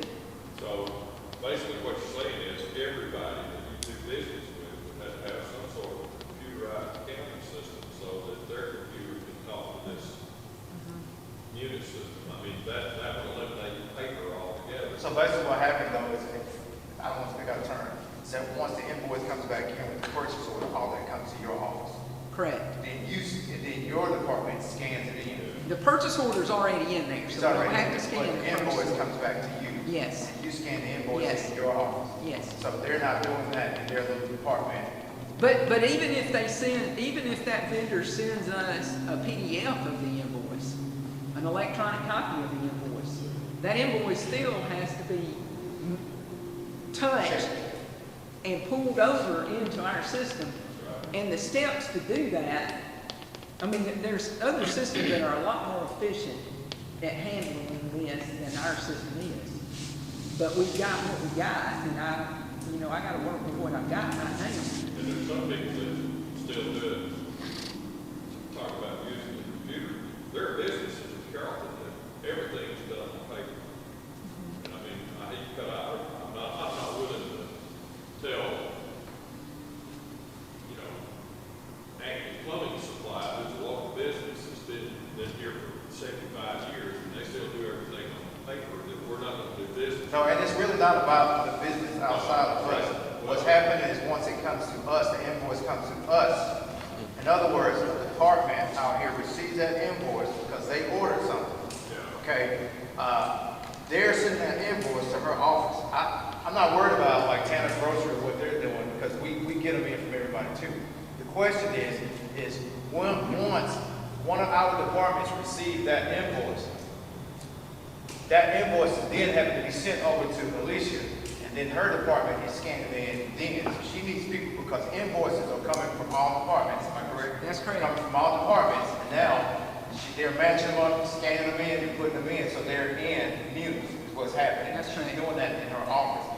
And so my question is, that's where the efficiency is breaking down. Correct. Because it's all having to come back to her. Because we're never going to get everybody else on the system. That's not what we're worried about. The breakdown is that it's all coming into her office, and now she's having to have a part-time person go in and scan all these invoices and match them up so that they're in the system. And so whenever she wants to pull them, anybody wants to pull them, they can go pull them in. There's the invoice, there's the PO, we received it. You know what I'm saying? So that's what I'm saying. Like where can we get to where that's not all coming back to you for you to have to put it in at that moment? Can it be done somewhere else? Scanned in somewhere else? You can just pull it up on the computer too and see here's the invoice and the PO, and they verify this is what we received. Yeah. I mean, that's, Well, there has to be an accounts payable record created before you can attach that invoice to Right. it. And in my mind, the optimum situation would be, except for like a handwritten document, but if it's a typewritten document, if you could scan that invoice in and the computer could recognize the vendor and the invoice number and the date and go ahead and create that document, that would be optimal. But at this point, Munis can't do that. Okay, so I want to hear more about this system. It's not just about you, like I said, it's holistically for the county. I don't understand how we have a system, we're paying money on it, we've got an annual agreement here, and I understand it's like a Cadillac and a Ford. They both go down the road, but maybe one rides a little smoother. I get there's differences. But I'm disturbed by what I'm hearing, that it's almost like you're saying, this system, we can't properly scan or do it in a timely way. I mean, is there another system that we know will do it? I don't understand how we could be in 2020 and it could be that complicated, and maybe it is, but that's something we need to know as a board, okay? If we're fixing to spend $120-something thousand in the budget for a maintenance, if you're saying it just absolutely will not work, and we know that right down the street there's one that'll do it, I mean, there's something not adding up with all this. And it's not against you, I'm just saying, like Montrell's saying, there's a breakdown somewhere in this process of how it's all working. And I'm not following it. Well, and it does work. It's just painful. It's not as efficient as instead of driving up 61 to get to Villa-Rica, we're driving to Tallapoosa and coming across 120 and back down. You see what I'm saying? I mean, we're getting there, but we're just not getting there as efficiently as we can. There are a lot of steps in the system to get That's correct. that invoice to where it needs to be. That's correct. The question is these other departments, do they have access to that too? Can they do that? Can they put that in on the front end, use it for you, instead of you having to do it? That's a lot of training. And I'm gonna speak from experience. I know how convoluted it can be because I sat down there and trained on it.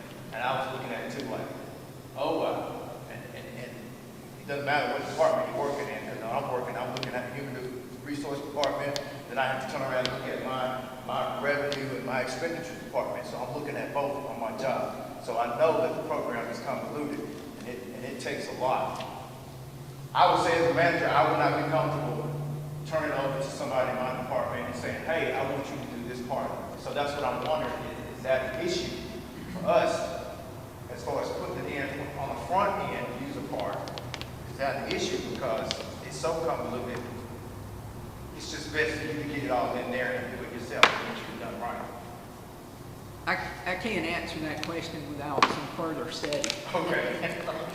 And in HR, you have a portion of Munis too. Do you have to scan? I mean, I know you wouldn't have to do as much as Alicia, but do you scan anything? You're not, so that's not on your side. Okay. Here, you see what I'm saying? If you're telling me something, I'm not saying we need to switch. That's not what I'm saying. I'm just saying we're paying all this money. We've got all this going, but by the way, I've got to have $8,500. It's not against you. It's, well, what about another department? Or what about that 8,500 times every year that we keep going? If something's not working, we need to figure it out now. We don't need to keep throwing money to something if we're identifying something can be done better. And I'm not saying that means a new system. I'm just saying that means there's got to be an adjustment somewhere. Again, I have tried a lot of different options that Munis has recommended. And I haven't found one that will work. I mean, Munis just takes a lot of steps to go through it, and I'll be glad if you want to come to my office and show you what we have to go through. It has nothing to do with believability. It's just... No, I mean, I'm not even saying that. I mean, I've worked with a lot of different accounting systems through the years, and somebody could sit here and tell me what it took to use Munis, and in my mind, I would probably go, yeah, so what? I mean, you know, yeah, okay. But until you've sat down and you've actually had to click the buttons, and I mean, I think Montrell has the experience over there, and he understands, you know, kind of where I'm coming from. You asked the question, can another system do it better? I don't know the answer to that question. I have not looked at any other systems. I'm not opposed to changing, but I mean, we've got a lot of time and effort into this. We're scheduled to do an upgrade in about a year. I have not looked at that upgrade. I don't know if that upgrade will resolve some of the things that we're talking about here. That's what I'm hopeful of. I'm hopeful that once we move to a Windows-based system, that it's going to alleviate some of the things that we're having to deal with, and that you'll be able to drop and drag within that system rather than pointing and clicking and okaying and accepting and returning and all the things that we have to go through now. Michelle, is that something that you could look at for us? I don't mean from a system, but I'm just saying, I mean, even the people that come out and do car insurance, some of them's got a scanner in their car. I mean, people have to do all kinds of stuff, and I keep thinking we're adding stuff that at some point needs to go away. When we put the munis in, I believe was my first year, that June 2015, that Commissioner North was the one that recommended it based on, I believe Carrollton City Schools had done some research, and it was nice to have something that someone else in the area was doing, therefore you could reach out to your counterparts. I will say this, if we didn't have a computer system at all, can you imagine that if you had to go back and get those invoices, it would still be a physical person having to go and pull things out of a file. So while this looks like possibly we're spending more money with technology, if we didn't have the technology in place at all, the number of people it would take to manage a file system. So I'm happy if there are any of the department heads or employees or any of you that would like to take on this challenge and work with department heads that deal with this and go find systems and bring them back to us. But if I recall, it was a $1.something million, $4 million, thank you, $4 million investment that we put into this.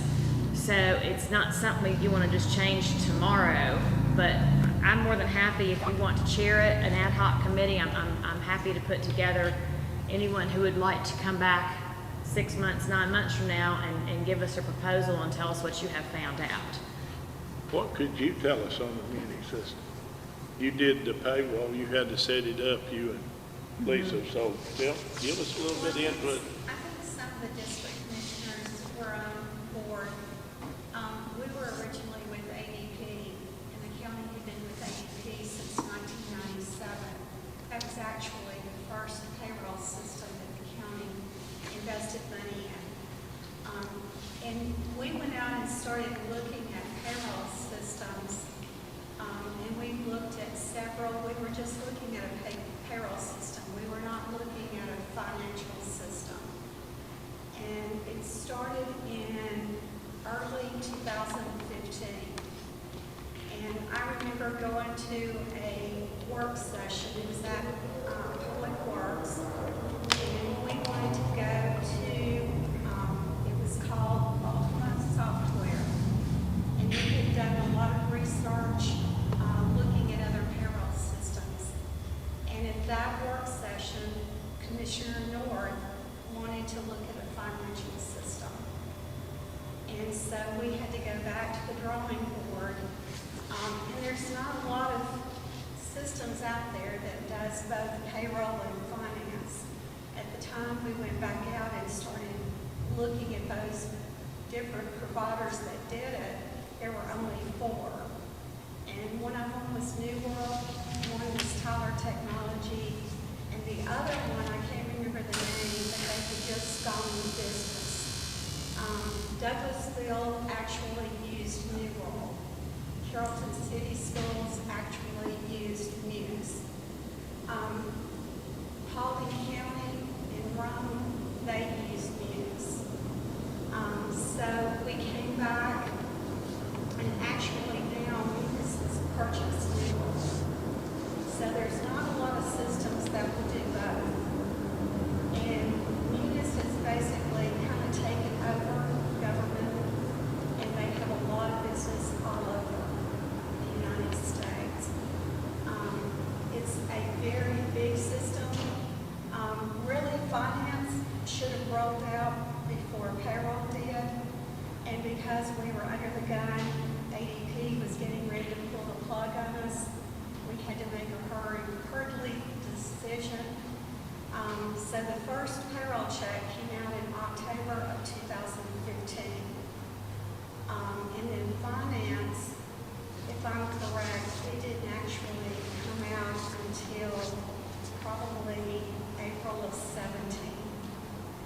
So really, the cart was before the horse, because finance should have come out first. And we just had delay after delay. We knew we had to do payroll. So we like this, you know, I tell everybody, I feel like you can bake a cake, but you've got to spend the time, and it takes a lot of time. We had a lot of training. We had an implementer that sat with us until probably June through December. So it has the capability of doing a lot. It just takes time.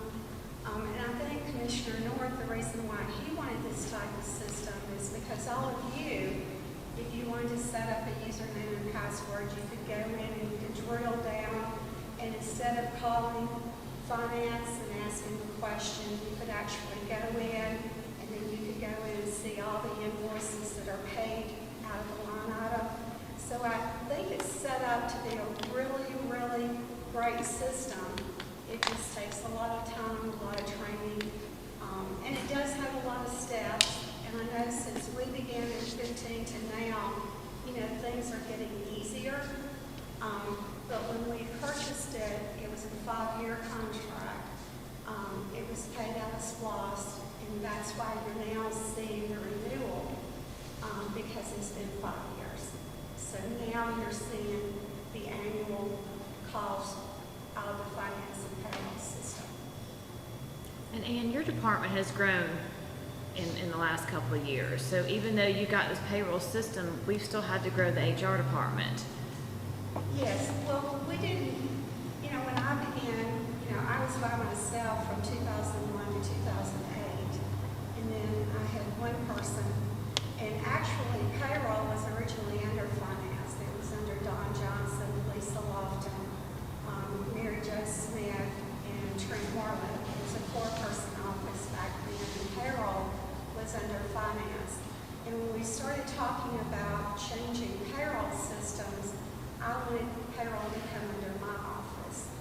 And so my person that I got in 2008, we were not doing payroll at that time. And then purchasing was restructured, and Chairman Smith moved one of those people to my department. And that was prior to 2015 as well. And then I just recently moved part-time to a full-time. I think she's been with me 2 years now. She began as part-time. And what I do in payroll, at the time that Lisa Lofton was doing payroll and finance, she was the only person that even knew how to do payroll. We had no backup. And there were 2 incidents that Lisa was out of the workplace during payroll, and I actually was thrown into the position of trying to run payroll.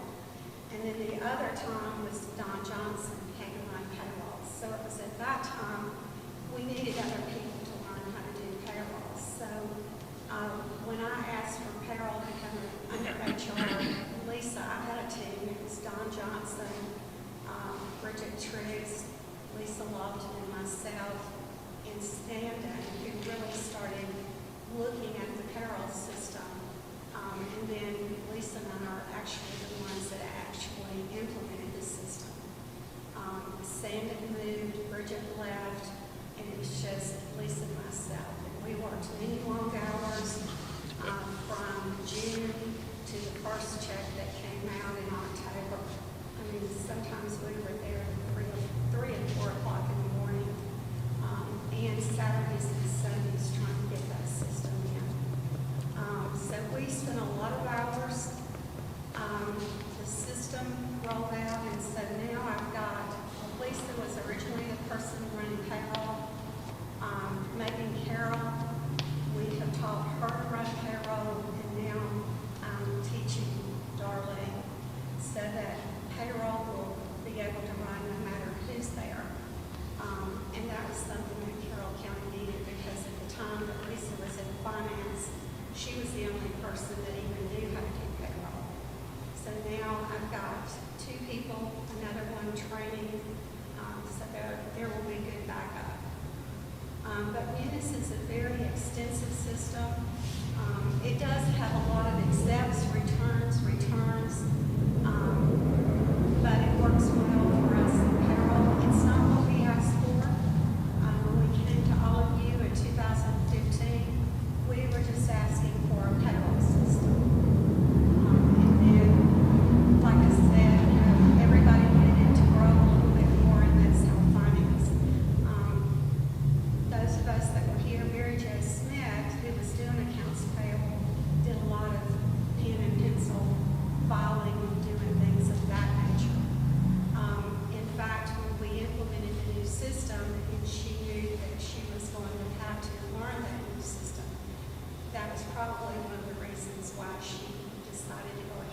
retired because she didn't want to learn. You know, she didn't want to change. So it's a system, I would say again, you know, if you've got the time, you can bake a cake because it's got all the different tools and whistles that can really make it a great system. But it takes time. So that's why some of you have asked for some reporting. It's taken a while for Munis to get with HR, get all that running first. Now some of the stuff with finance is still in the old system, but we're slowly getting back on to the new system. So when Alicia tells you she's got to pull things, it's because it's not in the new system just yet. So that's a little history, so thank you very much on that. So yes, if you'd like to chair an ad hoc committee, any of you, and put somebody on there with you to look at systems, it would definitely be a SPLOST item to purchase. And Well, I'm not even necessarily, I don't mind doing that. I'm not even suggesting that we change systems. I'm just saying, I think Alicia has a lot on her plate, and I get that. But in the same note, I'm not saying you don't know what your other employees do. I'm just saying holistically in Carroll County, we need to think about, just like I think we need to talk about, having a revolving system with technology upgrades and SPLOST. We don't need to wait till we have to bang the screen 4 times because the computer's 12 years old and it finally blows up. We need to keep up with things. So it's not even directed at Alicia in this particular instance. It's not directed at maybe we need a new system. I'm just saying it just seems ludicrous to me that we need to hire people to scan things. At some point, we've got to figure out technology. Well, maybe this update that you're gonna get is gonna make it simpler for you, hopefully. I hope so. I haven't seen it personally, but are y'all running the Windows version of Munis? Okay, so you hadn't upgraded it. Everything we do is server-based. Okay, okay. And I know the company that does that is also a company that does like transportation stuff too. So they're huge. Douglas County had even switched over to Munis. Everybody's running Munis. So it's not even my suggestion to change systems. I think as far as the best you're going to get, it's probably running with the best you're going to get as far as what's out there commercial. Like he was saying, I'd like to figure out how can we become more efficient, and I will be willing to help with that to see how can we become more efficient with technology, use the technology, because I do understand the steps involved in there. There's some things they showed me, and I just, you know what, I'll just call you when I need it, so I get that. But holistically, just looking across the board, when Clint and I came on a couple of years ago, we had kind of talked about that anyway. How can we become more efficient with technology? Not that I don't want to hire a body, but if I bring another body in, I prefer you get that body something else to do that's more efficient for you. You see what I'm saying? And us to level technology so that we make it a whole lot easier. It doesn't bother me if you need another person. She needs another person. I remember having that conversation. I'm glad she got another person. If you need another person in the department, I know we're running lane. I would rather you have that person, and I'd rather you use it for other things than just scanning. That's my thing. How can we level this to make it more efficient across the board for all counties? That's right. And I'm on board with it. I'll be honest with you, I don't have the time to research it and figure it out.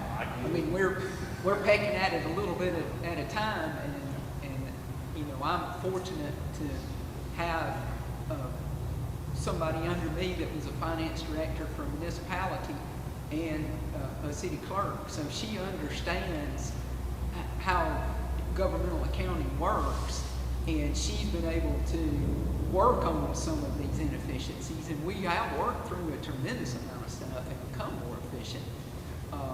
And she's taken on project, but this is a project bigger than I have the manpower to do, so if you would be willing to help, I'll work with you on it for sure. I just don't have the time to lead a project like that.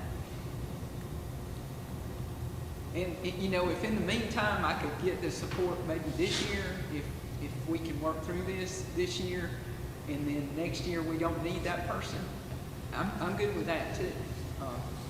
I just need some help right now. So if we move on down through the,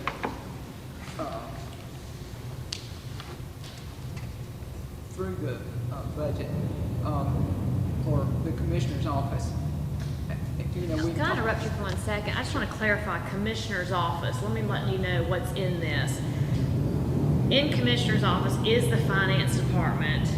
It's the chairman's office, and it's all of you. So when you look at salaries, expenses, it's not just the chairman's office. It is all the commissioners.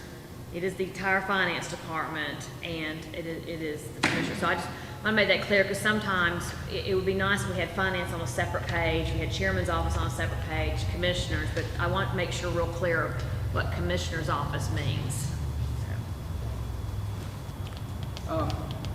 I know we've had some discussion in the past about workers' compensation, and we are still showing it in this budget, allocated by department. I think there's an argument to be made both ways as far as presentation is concerned. I do think by leaving it in the departments that it helps the department heads with accountability. And in some situations, you know, in a clerical type situation, safety typically isn't as big of a deal as it would be in sheriff, fire, corrections, public works. And I would be a little concerned if we pulled it all into one lump sum, that they may lose their focus as far as safety and accountability for safety.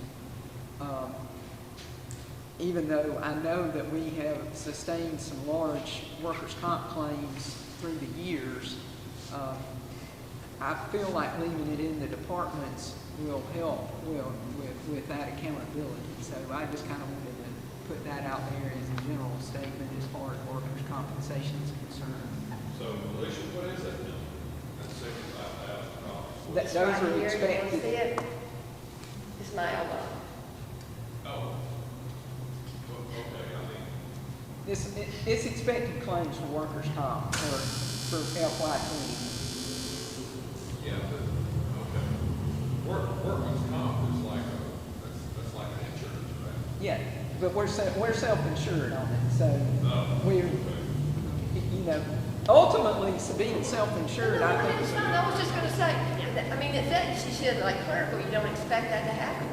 I tripped on the door and fell on the marble floor and broke elbow and surgery and advanced. And that's my bigger point, and I respect what you're saying, Alicia, and I'm fine with leaving. I think my big issue was not lumping it all into one, but almost putting it on another page. It still breaks it out whose category it's in. I just, you know, Susan can't help she failed. If we have a insurance that we have across the board and every department has to hit it, right?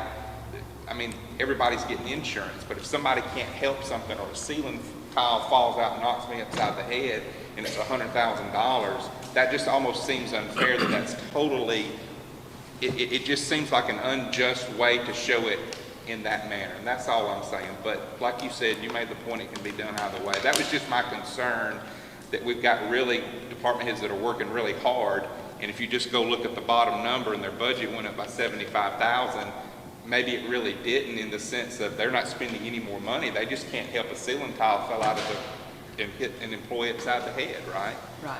Well, it So- helps also if you have a reoccurring thing in some department. You say, hey, something's going on there, you know, is there high risk or something? Is something happening that causes these accidents? Yeah. Because it pinpoints it to what department it's got it. If you do it on a reoccurring basis. I mean, I agree that you can do it either way. And so it's presented that way here, you know. And I'll concede to that. I just, you get my point, so we're good. I do get your point. And so that's, you know, that's probably it is the biggest part of the commission office increase in expense. We did add some money in there for marketing. Hopefully, you know, next year we're going to fill that marketing position they're gonna need a little bit of funding to work with and get good information out there for us, so. And so let's move on to the elections department. The biggest increase there is for the election expenses, and those were expenses that were actually approved as a budget amendment back in January, I believe. And so those were added into this year's budget, and we'll have a big election coming up in November. Now, how will that November election be run? I don't know. I think we all know that there's been 14,000 absentee ballots requested for the June 9th election. Will that happen again in November? I don't know. It may. So that could, some of those expenses could be different. Rather than using paper and toner and poll workers, we may use that money for postage to send absentee ballots out. I don't exactly know, but I do think if we had a traditional election where everybody went to the polls and voted, and we had to use the new scanners and the new paper and the new toner, and have the additional poll workers there for the security to watch all the equipment, that we're going to need these expenses. And then they also requested an additional $3,000 in overtime to move the polling machines. And there again, if we're working the way we would normally work, we probably will need that. If the rec department and the parks department isn't open at that time, or we have some other employees with some downtime, we may be able to utilize them rather than paying overtime to do this. And we're looking at all those options as we move forward to make sure that we're utilizing our employees to the best that we can. Have we gotten our trailers in, Alicia? Or Michelle? Yeah, I believe they're here. Yeah, because another department's already used them. Can't remember, but yes, they're election trailers, but also they were meant for anyone in the county that could use them. So they've already been put to work. Lisa, you'll have to refresh my memory. When Greg came to us and asked for this extra money, wasn't there some stipulation in there that we would get some of that money back from the state? There was another line item, so we had this amount for like operating expenses, and then we had about $28,000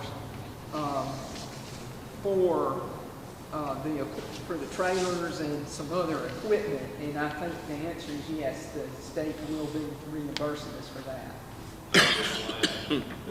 No, this is the balance. This is, No. he asked for a lot more, and that, this is what the state won't be paying for starting July 1st. It's a reoccurring expense, but some of the initial expenses for this particular election, the state has picked up.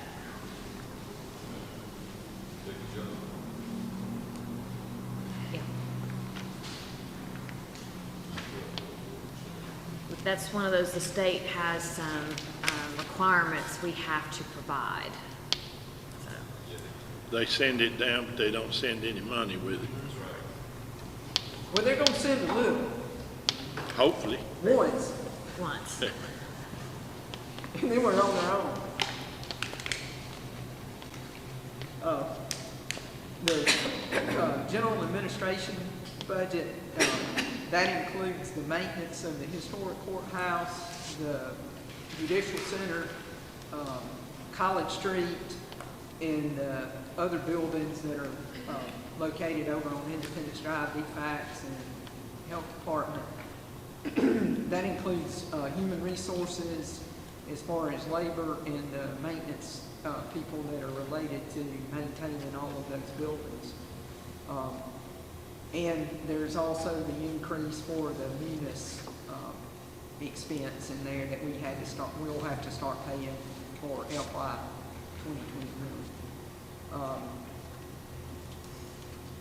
The biggest reduction here was the reduction in the wellness plan, where we have decided to not utilize the Tanner portal in the wellness program going forward. And I think the chairman did some research on that. Do you want to talk about that? Well, with the recommendation from the health insurance company and with Ann and Lisa especially being our wellness person, put together a wellness committee, and the app was not quite what Carroll County needed in the beginning. It's not really where we want to go as a county wellness program, and then we've got feedback from all the various departments. So because we do need to cut expenses, that was one area I felt that could be cut, and that we are can do some other things. There's other things out there in the wellness world. You start talking to other businesses, and I think wellness you'll see changing every year. It's not necessarily you're knocked into this particular thing. So we have a lot of great employee resources that we can use that is already on our payroll. They want to do these kinds of things. So I think that was a good area that we could save $35,000. So that is why that was cut out. Can I give you an answer today what the wellness program is going to look like? I cannot. We've been working from home, working from different ways, but we've reached out to several different employees within Victoria at the Ag Center. The rec department has some ideas. So how we roll this out, I don't know right this moment, but we did leave the wellness fair, the biometrics. We even added some funds in the hopes that there is a COVID-19 vaccination. So where we did not fund this, we funded some other areas. How will we, and that may be part of what you're saying, you don't know what this all looks like yet, but I guess as far as counting the points, how we're applying that to insurance, we have to hit so many points, I guess, to if we opt with a certain deductible to get it for free or to get a reduction in the, is that something that we're going to have to address, I guess? We'll have to address that, Okay. yes. And I think that once we can get back together, or at least once we start having, now a lot of us are getting used to Zoom meetings, and that goes back to where you talk about computer equipment. We are not set up where we have audio or visual on most of our computers. So while we're being great resourceful and sharing of items, one iPad keeps traveling around. That is an area that makes it very difficult. Y'all know from our last meetings, talking on a telephone and not seeing each other makes it very difficult to have conversations and discussions. So we're having to do some of our department heads that same way, all on a telephone. So that is an area I don't know how that's going to look right this moment. But as soon as we can get that wellness committee back together, that there will be some accountability. You will have to participate at some level in the wellness, and I think we need to have more employee input on that and how it looks. And I'm fine with what you're trying to do with save money. I mean, whether that's the way to do it or not, I'm fine with what your rational thinking. I know I was somebody that went to the lunch and learns and did different things, and I don't want us to go backwards, I guess is what I'm saying, in trying to get our I people don't think it's healthier. backwards. Wellness is changing in so many different ways. The insurance companies themselves are coming out with new ways. What I've recognized in talking to some of my friends who are HR for some large companies in Carroll County, it's maybe not so necessarily this point system. It's more of recognizing there are some individuals in your employment that might need a wellness coach, or someone needs really some special attention, and just going out and walking and getting the points is not helping on the long end of taking care of that employee. So I think it's going to be constantly changing. I don't think an app is going to be here 10 years from now, and what we do next year might be different than the year after and the year after. I think it's a constant evolving program of how we do things, and I think we need to look at other organizations that are similar to us in size and age of employees and exactly what the employee does, and compare and ask what their health insurance and what their wellness programs are. So, but this was just one area that was not working this last year, and we need to cut some areas, and this was one that I felt was a good cut. Nothing against Tanner's wellness program. We're very, very happy that we've been able to work with them over the last couple of years, but I think it's time to investigate some other areas. Let's go ahead and move on down to postage and telephone. we've seen across the board increases in both these areas. The postage is monitored through the mailroom, and those expenses are allocated based on the postage machine that we have down there. And when they process postage, they can actually assign that to departments, and at the end of the month, they give those reports back to the finance department, and then we allocate those to each department. You know, as far as the total number of pieces being mailed out, I'm not sure about that, and I don't have a real good handle on the postage expense or why it's going up, but I'll do some investigation on that and see if we can see if there's some alternatives, or there's some other ways that we can do things that may keep that number more manageable. As far as the telephone is concerned,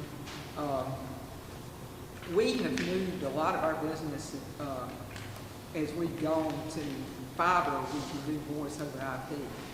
So we've moved a lot of our telephone business to voice over IP, which has reduced the amount that AT&T, the number of lines that AT&T has.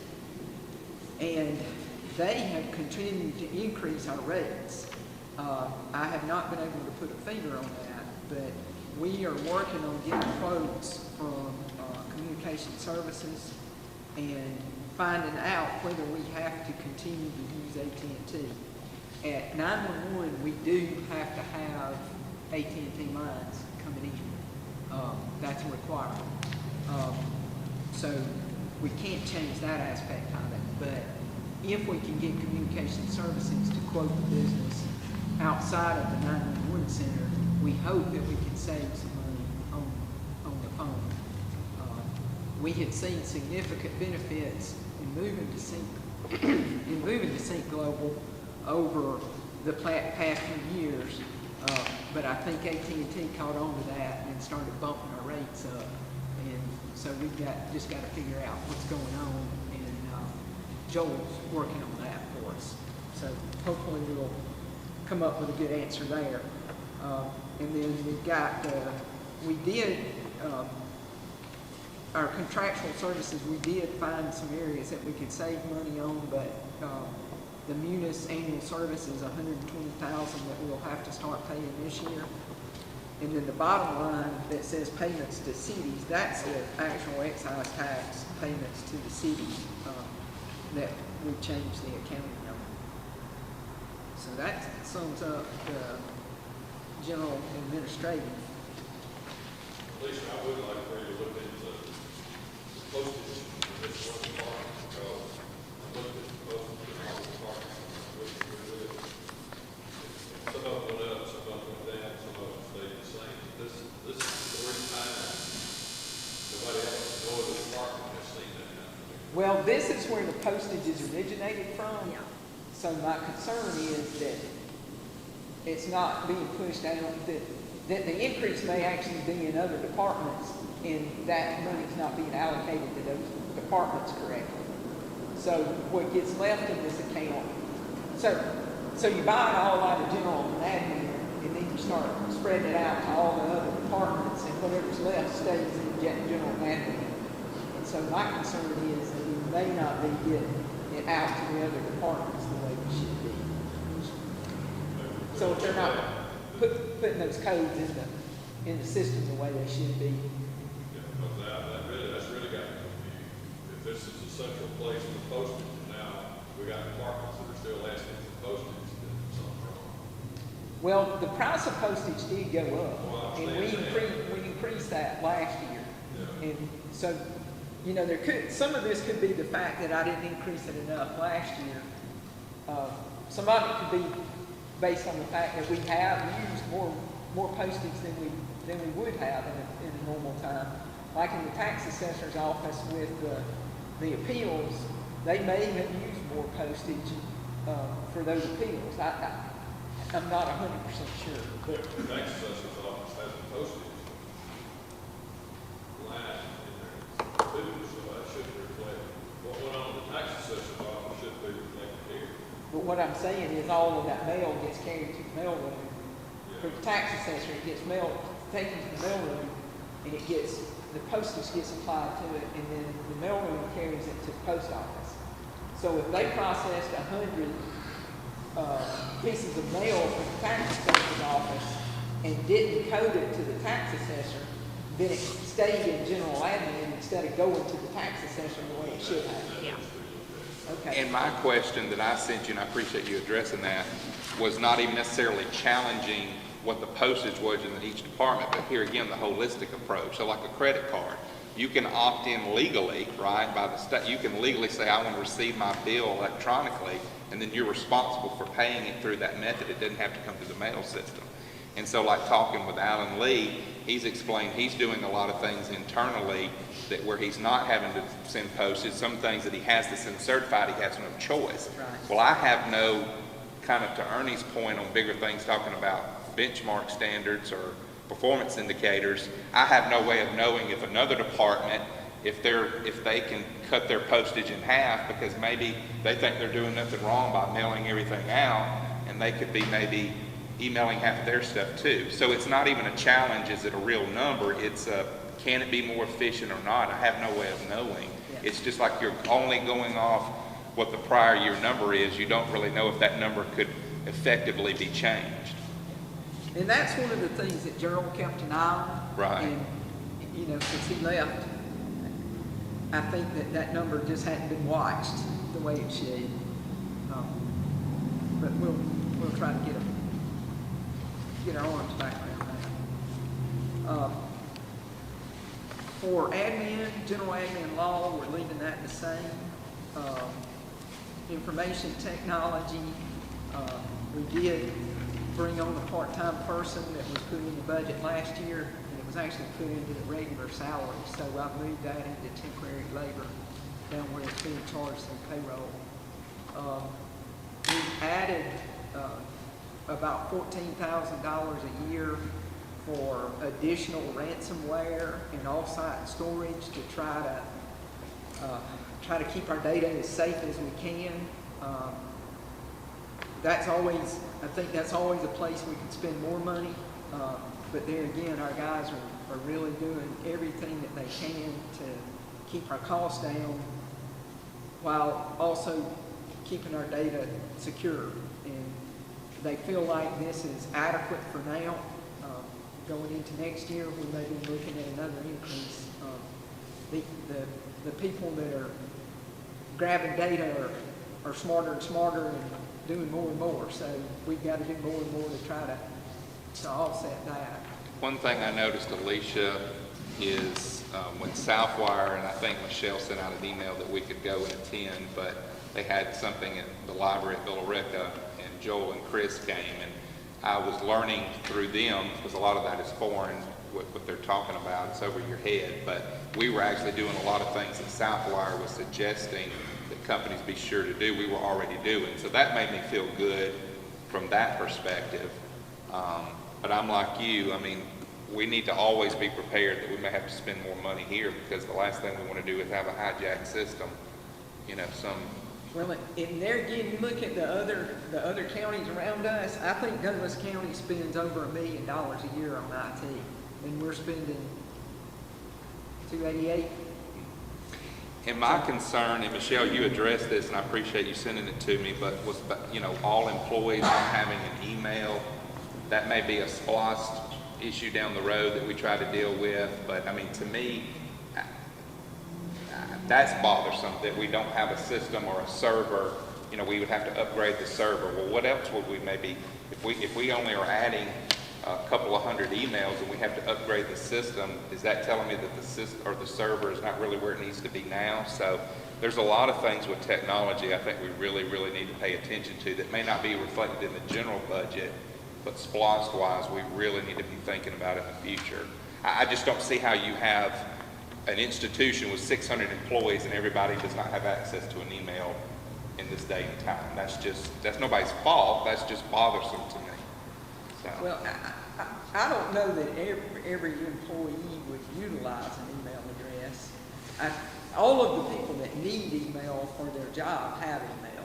Well, So- see, and I would disagree with that, because when I first came on board, and I don't want to get into specific departments, because I don't want to paint a picture for anybody, but, you know, I went around and visited with a lot of departments, and some departments, you know, employees question, they don't always get information as timely as their counterpart that does have an email. So I have heard feedback from employees through time that says, you know, hey, if I had my own email, I could constantly get stuff that maybe my supervisor's getting, and I'm dependent on it, but maybe it takes them a couple of days to, you know, tell me that information in person where they could just forward it in the moment. So yes, maybe from a lean standpoint, people have it, but the idea that you're an employee at Carroll County in 2020 and you don't think that you need an email address for communication, I don't buy that. I think that's something that we need to work toward. I think that's important.